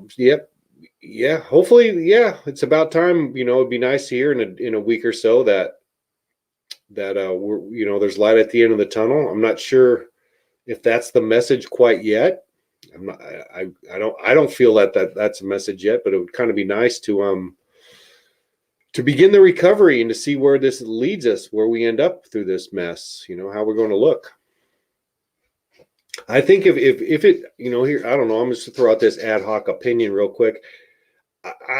it seems if we can get over this in the next few weeks or month or 6 weeks, I think we'll probably be okay. I think we'll be able to dig ourselves out of this. That's a good question. Yeah, viruses do mutate and they change, and then once they mutate, the antibodies might not work anymore. And I know that this from my the coronavirus, there are a number of strains. This is one that's unusually, from what they say, unusually spreadable. Contagious is the word I was looking for. So yeah, you can get it again, but you can't. I believe you can, but hopefully they'll let us. I don't know. Yeah, you can, but again, once those antibodies start showing up, and I think people will feel better. And once the tests come out, we'll have a better idea what the numbers are. A common thought lately is that maybe this has been around since late fall, November, December, and people have already gone through it, and have recovered from it. And that's kind of what we're hoping. There's a number of people in our family who believe they've had it, which they very well could have. And I imagine if they had the test for the antibodies, that would make their life much easier, and they could actually go out in the sunshine again. I hope it's toned too. Even though my life hasn't changed very much, the world has, and I hope it gets back too, Sarah. I do too. You want to come up here, Sahara? Would you like to come up here and tell us your story? I would like to hear a junior story. That would be kind of cool. Or if your mom came up, I'm sure that would be quite entertaining and interesting. There we go. Thank you, Mr. Shaw. Thank you. I was just about ready to give up. There's the link. There's the link. Celery, onion, makes a little bit of gravy with your pot roast. You got it in a slow cooker, I imagine. A crock pot is what I'm guessing. Yeah, you're living the life. Well, here we go. Thank you, Mr. Shaw. He's coming up. There's a theme today. One of them is the Shaw people. Yeah, I'm sorry. I heard about that, Sarah, and my condolences to you. You kind of caught my attention when you said it hasn't changed my life that much, and that's fine for you up in your little bubble. But I would say the majority of the people that are dealing with this thing, their life have changed from not going to work to not socializing with people. You're not a big, a lot of people, that's what they do. They socialize with people. They go out with friends on Friday night. They go to people's houses. Yeah. No, before I say anything, I just want to say we did not coordinate our outfits. Oh, hey. We did not do that. Rocking the flannel. No, that was kind of my point. I realized that I'm not affected that much. So, but again, that is unusual. I understand that you're one of the rare ones. Yes. An anomaly. That's right. And an anomaly. One of those. Yep. One of those. So what'd you do today, Mr. Shaw? Went to work, kind of an interesting job. We went to a big high rise and we were working up. We took a bunch of stuff up to the 19th floor. So I had my guys wear, I had about a half a dozen N95 masks, and I have worn any since then, but we decided we were going to wear it while we had to pull into a loading dock and there was security. And I said, let's wear our masks in there. And security was wearing masks too, and up to the elevators. But once we got in the restaurant, there was probably in a 3,000 square foot restaurant and separated rooms, 4 or 5 guys working. A couple guys wearing masks, a couple guys not. And personally, I can't wear those masks. They don't fit my face. I have too much room from up here to down here. I can cover my nose. You know what I mean? So they don't work for me. Susie, I need a custom one, extra triple X. You can make your own. What building was that? What part of San Diego? It's called the God dang it, it's right on the tip of my tongue. It's right down on at the foot of Broadway, San Diego Intercontinental Hotel. So it's a restaurant on the 19th floor, top of the hill, top of the hotel. Views like you. Okay, so it's at the foot of Broadway and Harbor. So kind of just south of the old Anthony's, and what's the ship out there? Star of the Sea? No. What? Star of India. Star of India is the wooden ship. I know where you're talking about now. Is Yeah, it right down there. is that a Right. remodel or a new build? Brand new build. Brand Yeah. new. Oh. Yeah, this guy's probably putting. I don't know. I went into there today, and there's probably a 2,000 square foot area, 2 separate rooms that are kind of open, and they're doing these arches, right? These beams is what they're going to be, but they're radius. And I was talking to the installer, and he was just doing the sides were finished, but the front wasn't on. And I'm going, what are you going to do at the front? You're going to veneer it? You're going to laminate it? What are you going to do? And he goes, no, it gets solid walnut radius, probably a 3-foot radius on each end, 3/4 or 8/4 solid walnut. That'll be tricky to see. But these guys, especially this guy, his name is Arsalan, and he has a restaurant consortium, and he did a restaurant downtown San Diego that was $6 million, and then we didn't work on that one, or very little bit, and then he built another one called Morning Glory right down in Little Italy, and it was a $4,000 or $4 million restaurant, and it's open from 6 to 2. They don't even serve dinner. So now this one, I have no idea. I haven't heard any numbers on this one, but I'm thinking $6 or $8 million for this restaurant. And that guy's, he's sucking hind tit right now. Those restaurant guys are hurting. And that's just the restaurant, not the hotel. How many stories was it? You said it was on the 19th floor.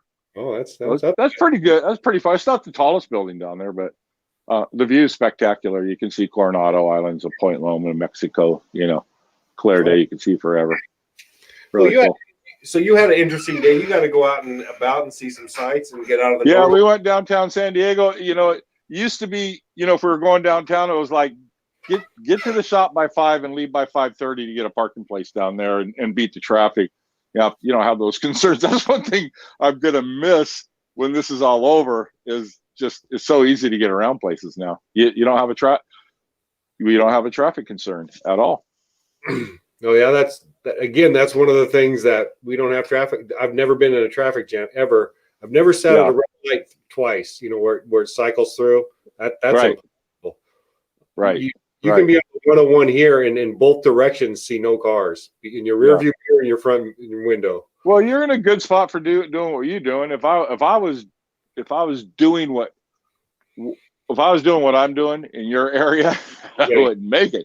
You know what I mean? Because San Diego has a lot of hotels, a lot of industry. Qualcomm's down here, and Raytheon's down here, and Intuit's down here, Callaway Golf. These are just some of the big companies that we've done work for. But there's a lot of business in San Diego. Would you? I know you love to fish on the ocean. Do you think you could have made a living at that? Would that have ever be like? No, that's a tough life, dude. Some guys make it really good, but these guys. I mean, in the beginning anyway, until they get established and they get their own boat and they get a couple extra captains where they can take off and they've got a clientele, and it's a really rough life to come up through.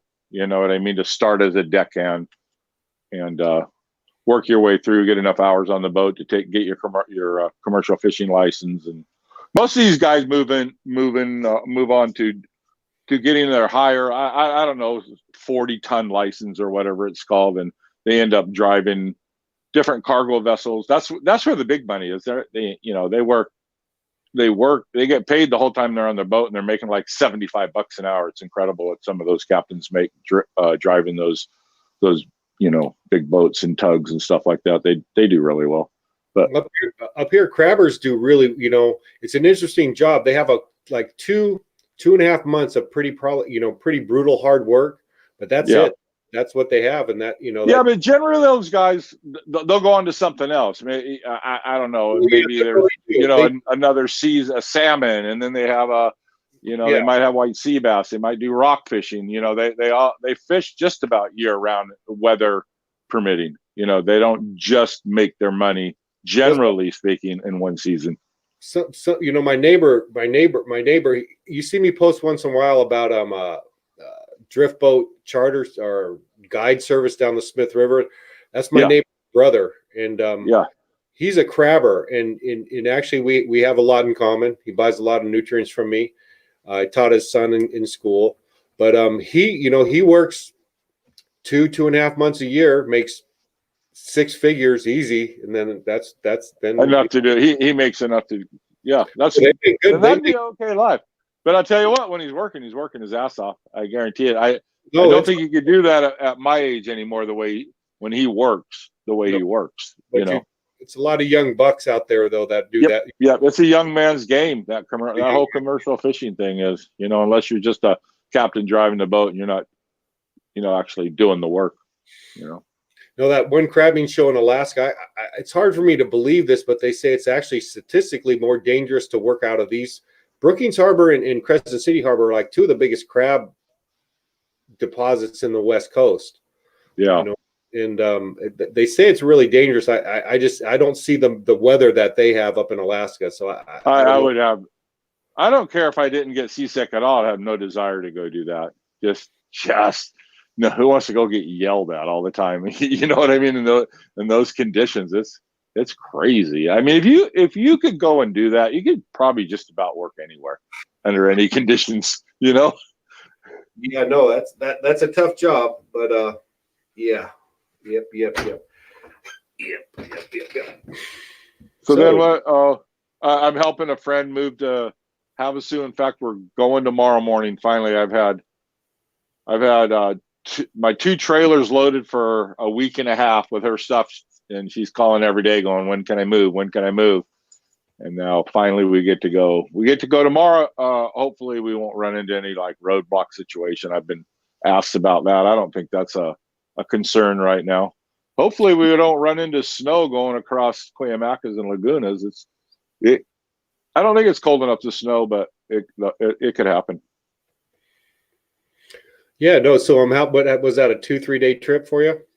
The Havasu is 5.5 hours, like driving to Vegas from San Diego, just about the same, a little shorter. Yeah, you go out through El Centro and then cut up through Glamis and then on to Palo Verde, Blythe. Get on the 10 and go across the river and then go to Parker and keep going. And it's when Linda and I drove it was 5.5 hours, depending on how many times we stopped for the dogs. You going to do a turnaround or stay there a day or 2? No, I'm going to stay. I'm probably going to stay there 2 days, maybe 1 day. It depends on. We got 3 trailers to unload, and it's just her and her sister. So there's couches to be moved and beds to be set up, and heavy boxes and stuff like that. So I might stay there 2 days. Okay. And then I'm going, I'm getting out of Dodge. Linda and I are going to go to Orvada for a week. To where? Orvada. You ever heard of Orvada? You have no idea. You know where Winnemucca is?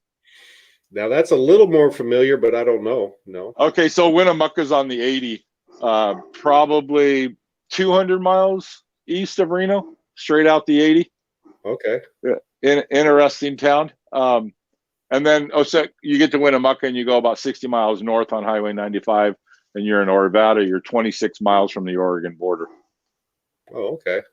So it's way up there. And my cousin Jeff he built a little hunting house up there. It's not little, it's nice. I think it's about 1,500 square feet, 3-bedroom, 2-bath, nice living room, kitchen, beautiful place up there. And it's not like in the forest or anything, it's more of in an agricultural area. But there is a little town of Orvada.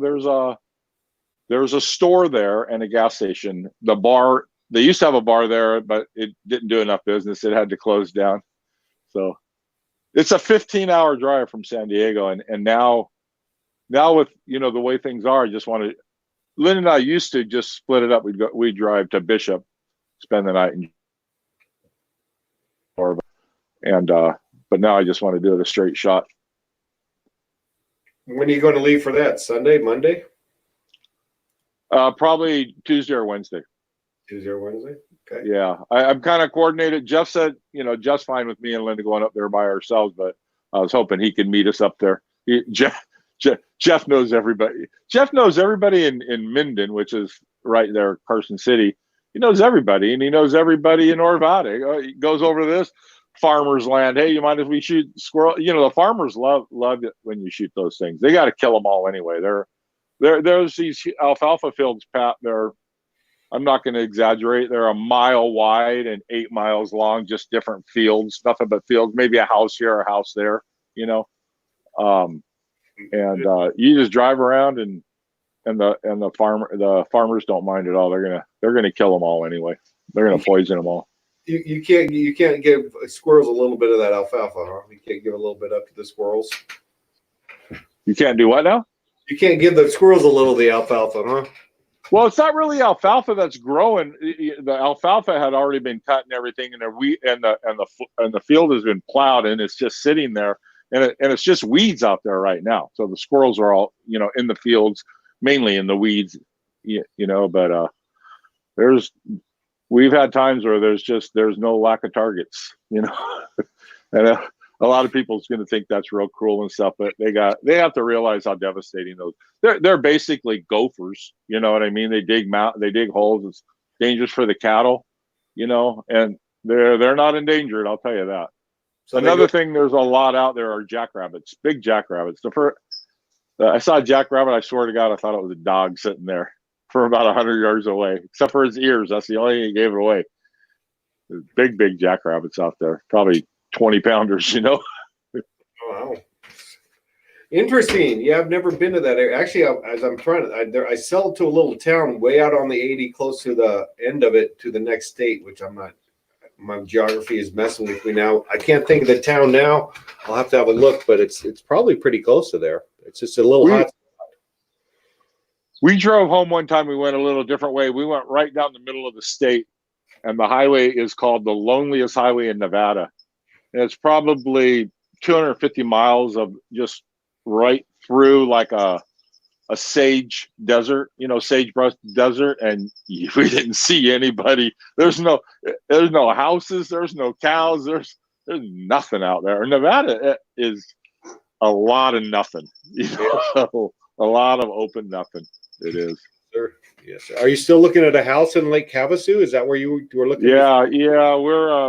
We're just waiting for the right one to pop up. We're not in any hurry. We know what we want and the price range, and it's going to happen. We've seen houses in the price range, but not quite what we want. Not quite. And what we want is out there. We've seen it. You know, we're just waiting for the right one to pop up, and then I'll probably you know, finish out work here in San Diego the next 3 or 4 years and rent it out while we're still in San Diego, and then end up there. It's just like I told you before, you can buy a house. We're looking to spend under $200,000 is what we're looking, and we'll probably end up in a manufactured home. But they do the manufactured home a little different there. When you buy it, you buy the land, and the association fees are anywhere from $50 a year to like $250, depending on what amenities the park has. And what's really cool, what they do a lot out there is they instead of putting them up, you know, 3 or 4 steps, they dig it down and they put it on a stem wall, so you're street level. You know what I mean? You don't have to go up steps or anything, and they're a little boxy, you know, but from my experience, I would never ever recommend a manufactured home. Okay, so I've had people say that, and I'm not looking to buy it as an investment. I'm looking at a place to live that we can afford, and we can't stay in San Diego. We can't.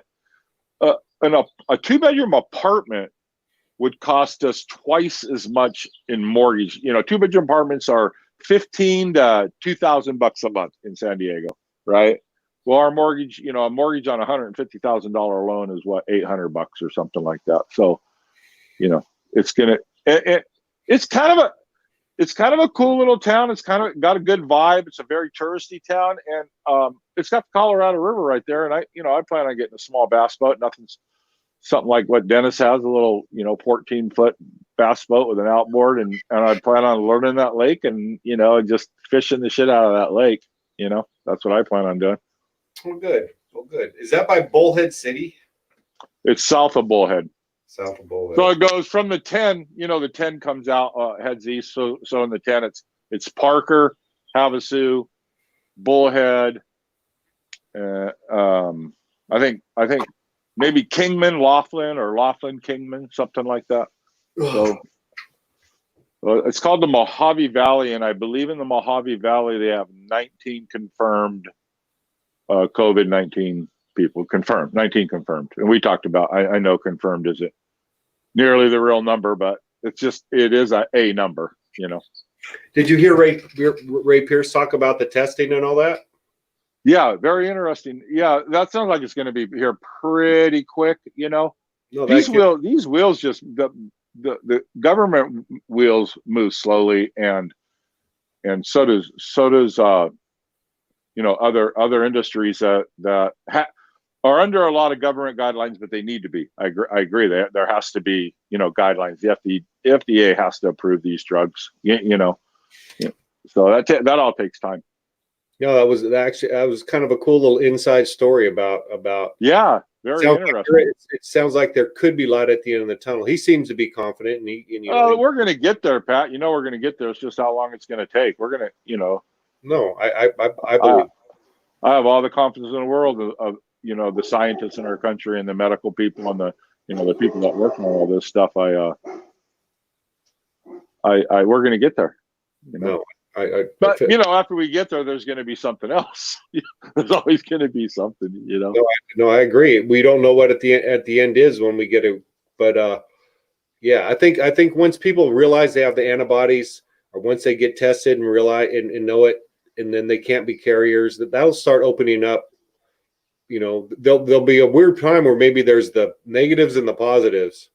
You know. Well, I'm kind of curious. You know, there's a lot of talk about the, you know, that it might have been around since 2019. Is there any like studies or proof that this person has the antibodies and she was sick in March of 2019? Are there proven facts of that, or is it anecdotal? Is it you know? In this day and age, you know, you hear things, and it's bullshit. You know. Yeah, I heard there is some in Monterey, California, if I'm not mistaken. I probably messed this one up. That they've done antibody tests on people who thought they had it in December, maybe even November, and they seem to have found that. Now I don't, you know, how accurate are the tests? You know, I'm not sure, but more and more information seems like it could have been around a lot longer, or not. You know, it was here before January, anyways. The only thing I would question. I'm not necessarily saying that's false or anything. I just question, why didn't it rip through, just, you know, the society like this one is supposedly ripping through. You know what I mean? Well, there's got to be something different there. You know? Yeah. How come the same amount of people didn't die last year as have died already? Maybe they have. I don't know. These things usually grow in an exponential. You know, when you see them talk about flattening the curve, it's always it's an exponential, and that's the way it actually, really theoretically and mathematically, populations really statistically follow a curve where they grow exponentially, and then it usually crashes and dies off. So so yeah, maybe it was the real early part of the exponential curve. Who knows? I don't know. I think it'll be interesting to find out. It really will. And like I said, we still got a lot to learn, and I think there's going to be a lot of people that have to answer a lot of questions when this is all over. Yeah. Anyways, it looks like it is a little promising. It's nice to hear an insider give a little bit of, you know. I would say that was probably reasonably solid information. You know, they sell the test kits. Did you hear how much they cost? Yeah, $6 or $8 a piece or something like that. But you know, if they were $100 a piece, people would buy them, right? So it's funny about medication like that is like they're gonna, you know, it's like Viagra when it came out, right? It was $25 a pop. I remember I almost went broke the first week, but and then now you can, you know, now it's a lot cheaper. I don't know how much it is. Is that a joke, or was that a little bit? But no, my point is, medicine when it comes out is real expensive. Generally, not all the time. And then as more people make it, I guess you can get a patent on medicine, though, right? I mean, if you come out with a test kit, can you get? Yeah, I guess you could get a patent on it, right? And nobody else could make it. I don't know. Well, Ray was saying there was at least 12 companies working on this, so you would hopefully at a time like this, they might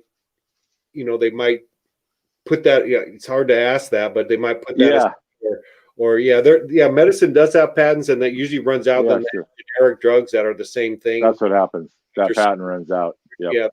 Yeah, I don't know all the details, but it is a big business for sure. Yeah.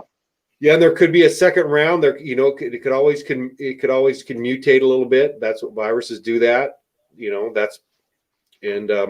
but anyways, I got a statistic right now, and I don't.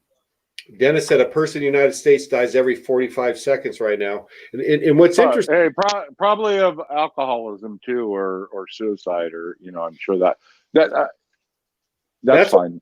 That's what kind of Tyler brought that up yesterday, and I've heard that again. There's so much information that conflicts each other, but I actually have heard in maybe it's true that when someone dies now in a hospital, it's assumed to be coronavirus. But again, I don't know. I really don't. I should probably know. I think there's a little confusion about that, and Tyler actually cleared it up. He said, if you have the coronavirus and you die in a car accident, say, all right, or you die of a heart attack, something not connected with, they tell you die. They list it as dying of coronavirus. But if you don't have the coronavirus and you die in a car accident, they don't. So I don't know. Yeah, I wish. Who knows? I wish there was more transparency. That more transparency on actually what's going on. But and you can imagine, actually, compared to other countries, we have a lot of transparency, right? I think compared to, you and I were talking earlier about China, where there's practically no transparency whatsoever. They don't need to be transparent there. Yeah, we just don't know. We just don't know. Hey, Dennis, good to see you. Do you have a hard day working today? Come on up. I don't know if his mission was to get his phone, I guess, upgraded to the new OS. Yeah. Did you get your phone upgraded, D? Yeah. He was going to go to Kenny's or Danny's shop and do it. I'm not sure. Oh, he was gonna go to Greg's house. Oh, okay. Okay. So you know too. You've been talking to Dennis lately? I talked to Dennis yesterday, I think. Yeah, we had a good conversation. Yep. Yeah. Good to hear. Yeah, we're just trying to figure all this stuff out. Is Dennis even trying to get on? Has he tried, or he probably hasn't done anything with it? He came on yesterday, but we couldn't get his video. But he could talk. Right, I saw that. Yeah, come on up and talk, then. Come on, Dennis, give us a talk.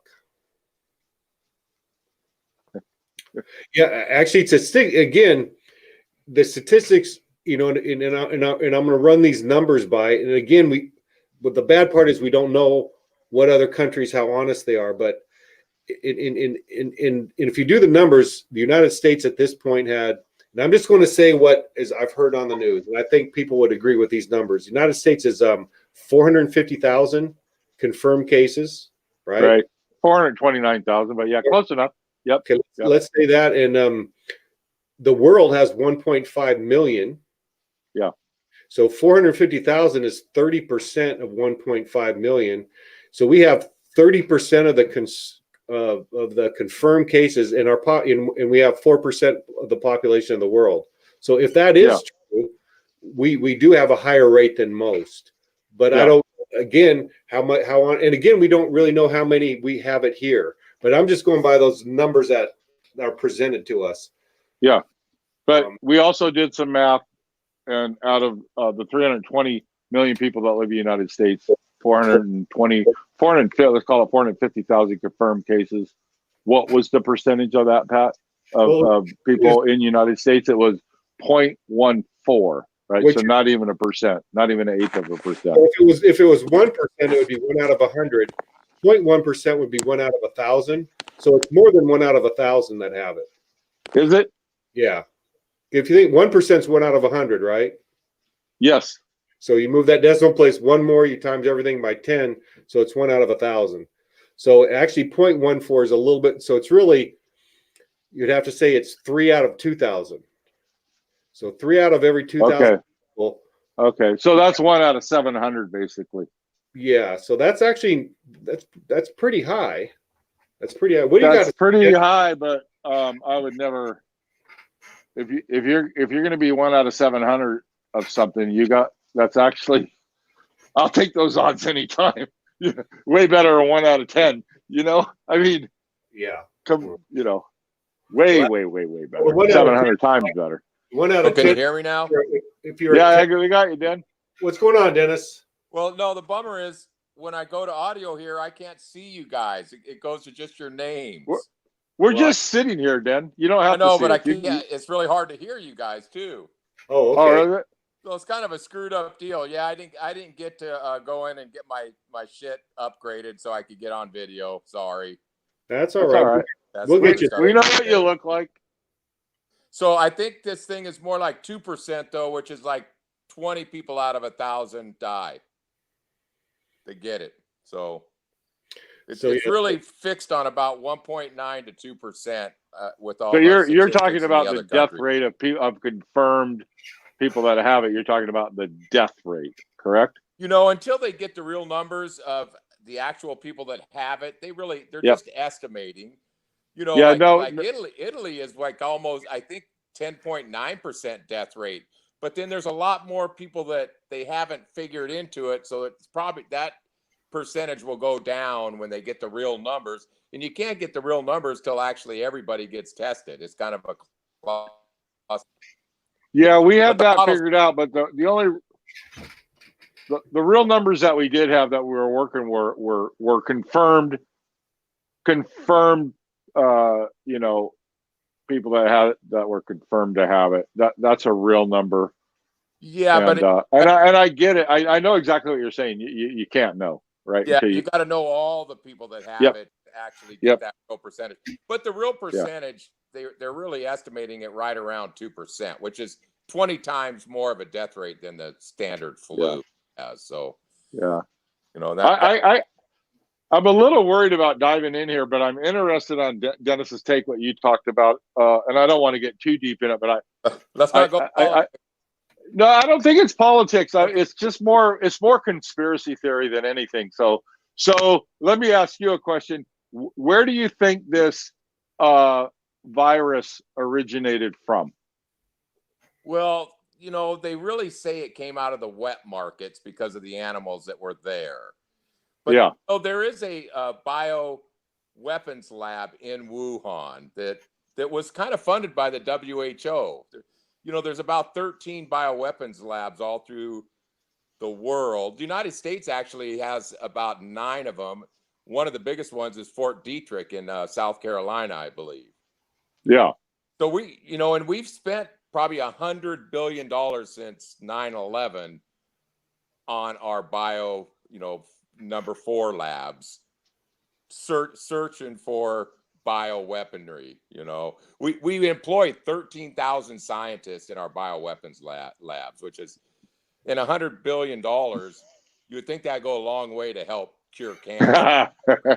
Well, I'd be willing to bet we United States probably have developed some bioweapons that would probably take out would make this Wuhan virus look tiny. I mean, there's a chance that it came out of that lab in Wuhan, but I don't think it was intentional. It probably, because those things, they have accidents all the time, Yeah, that's kind of the decision that Pat. There's 3 ways it went down.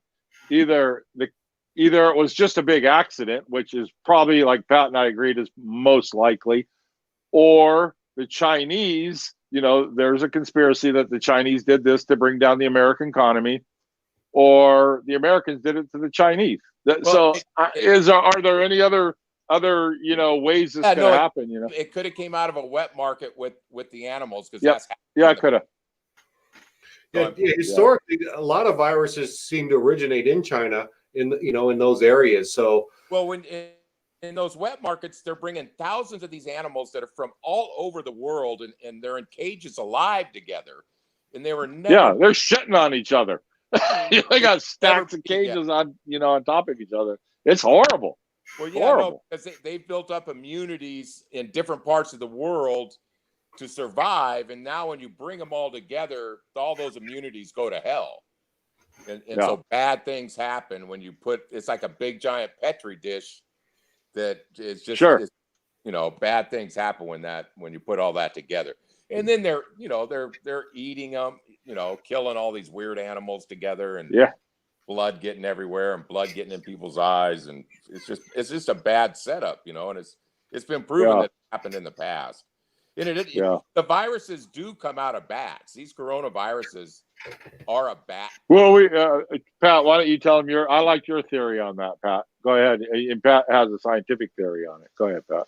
What I forgot what I said. About how we get viruses from animals, and how and how scientists use those to develop, maybe bioweapons. I think it'd probably be really hard to make a virus from scratch, but I think it's a lot easier to genetically modify a virus to become more.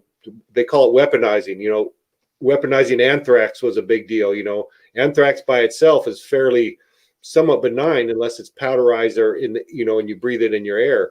Same thing, yeah. So I imagine, I don't know if it was man-made. I'm sure it started from an animal, because I don't think anything I've ever read, I don't think we have the technology to actually build a virus from scratch. Maybe. Who knows? The scientists are saying this thing is working so good that man couldn't have made it. That it had to come from nature. So that wouldn't surprise me in the least. It just wouldn't. Let's face it. Nobody knows. And if you think you're wrong. Don't tell me that. I'll be heartbroken. But I know, but we've come a long way with the DNA makeup and the CRISPRs and all that. Sure. Yeah. No, CRISPR allows real easy genetic modifications and inserting genes, and that's actually a real. So right now, you can take the virus and figure out what timeline somebody got it because of the mutations that it's going through right now. They know that a lot of it came from Europe that started all this shit in America, not from China, because of the mutations that happen in their DNA coding of it. Yeah. It's amazing. I mean, it's interesting to me that if they're that smart about all this DNA stuff, how come we don't have a vaccine already? God damn it! Well, stuff takes time. It doesn't happen overnight. Like Patrick told me, you can take one DNA strand out of a cell, and that thing stretches all the way to the fucking moon. Right, Patrick? I've heard that. It's so hard to wrap my head around, and I've heard it from science. No, it's hard. I'm going to agree with it because there's no good argument against it. Okay, fine. The good argument is a microscopic cell. If you unwind it, it could stretch from the Earth to the moon. That how is that even possible? How does that work? Yeah, but that's just what I was going to say. What I find interesting when you look at a world map of where the coronavirus is, that almost none of it in South Africa, Middle Africa, South Africa, almost none of it in, I believe, South America. Australia's pretty bad, right? Australia's real bad.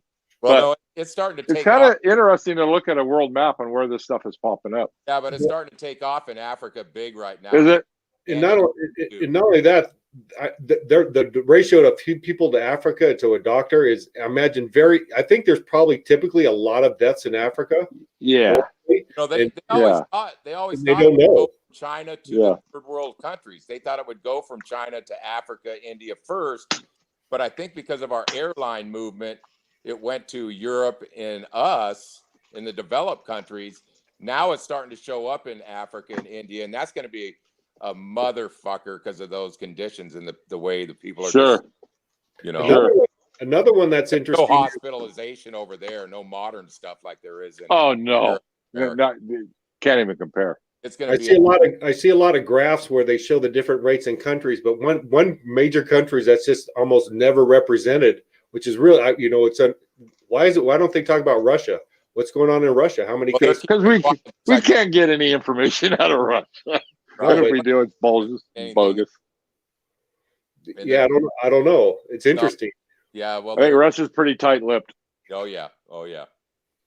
Yep. So another conspiracy theory that I read was there's a lot of them. This virus follows the 5G network.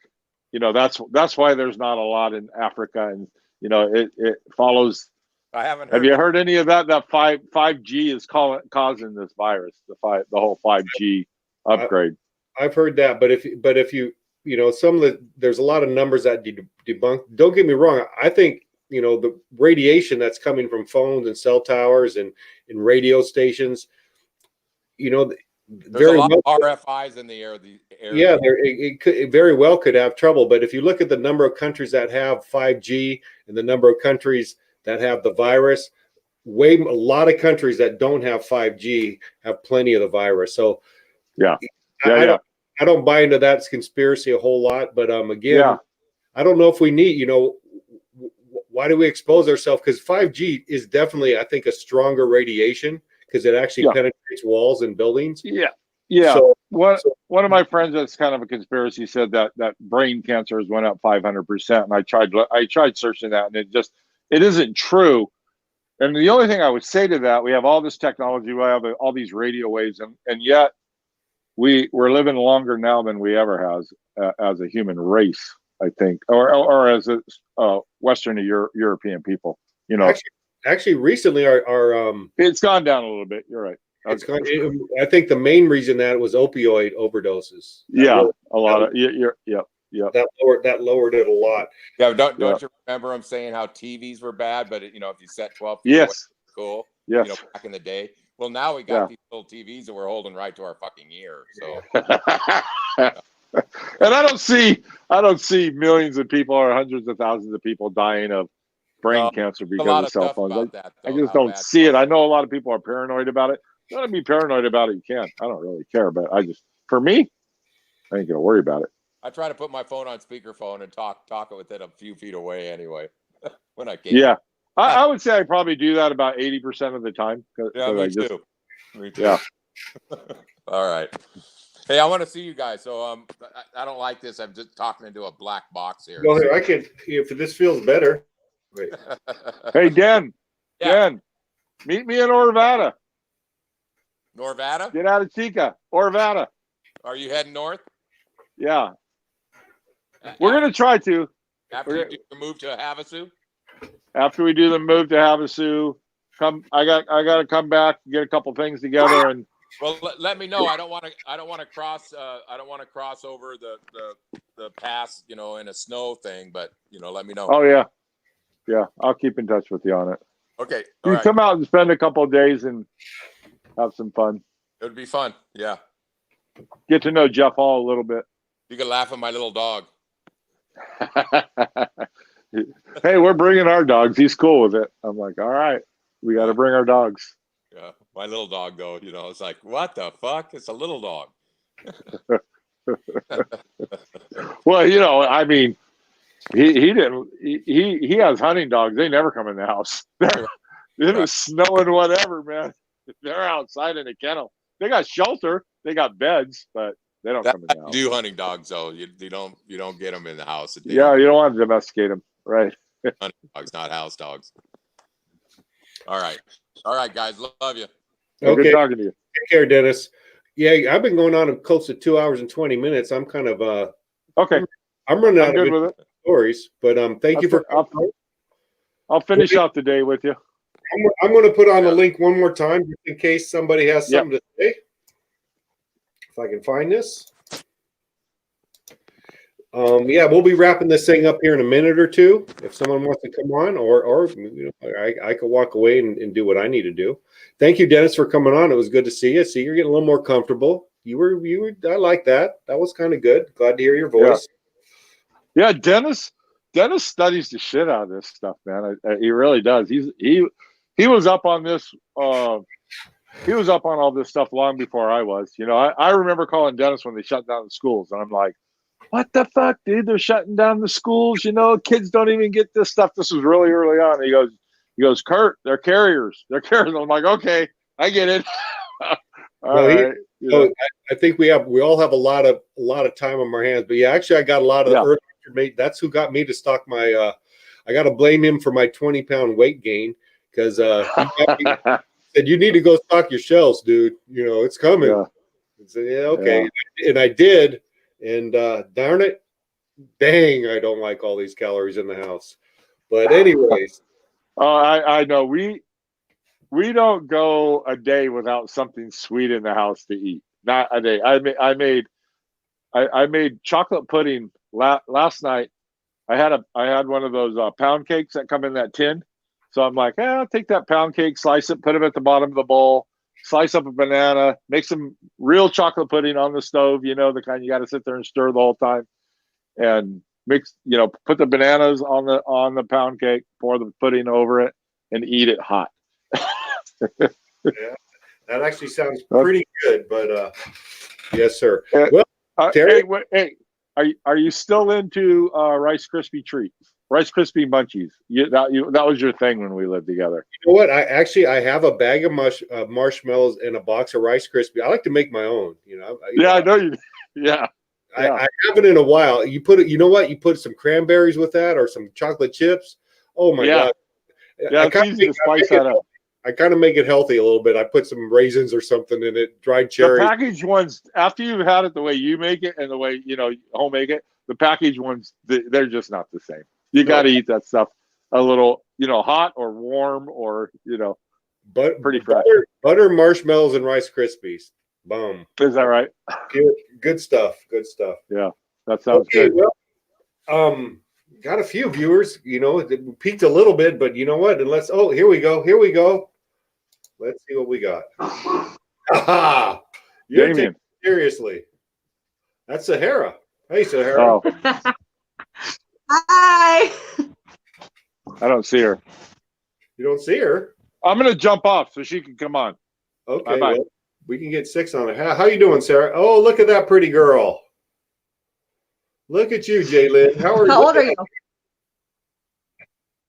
I'm 7. Oh, she's a talker. You missed school? No. No. Is your mom doing fun projects with you? She doesn't miss school at all. No. Might need to go out back, Sarah. Your Wi-Fi. Are you still sitting? I don't think you can hear me. Hold on. I can hear you. See. I can hear him too. Can you see me? There's better. That's better. I have no makeup. This is no filter. Hello. Hey there. How was the pot roast?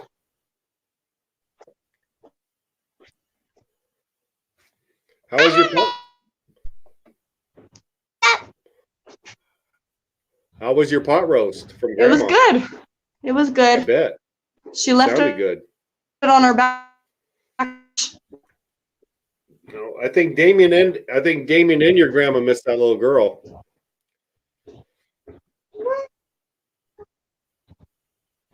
How was your? I don't know.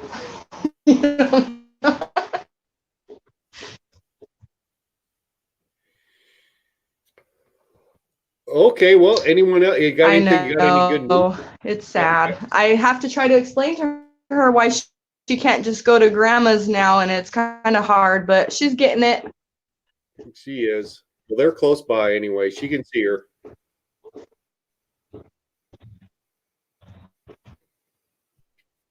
You're breaking up a little bit. You're I think they call it buffering a little bit. But anything? Did you have any good information or any good stories you wanted to? Yeah, I think we're both cutting out. Yeah. Well, I tell you what, I'm going to wrap this thing up unless you have something to say. She sees like come on outside again. for.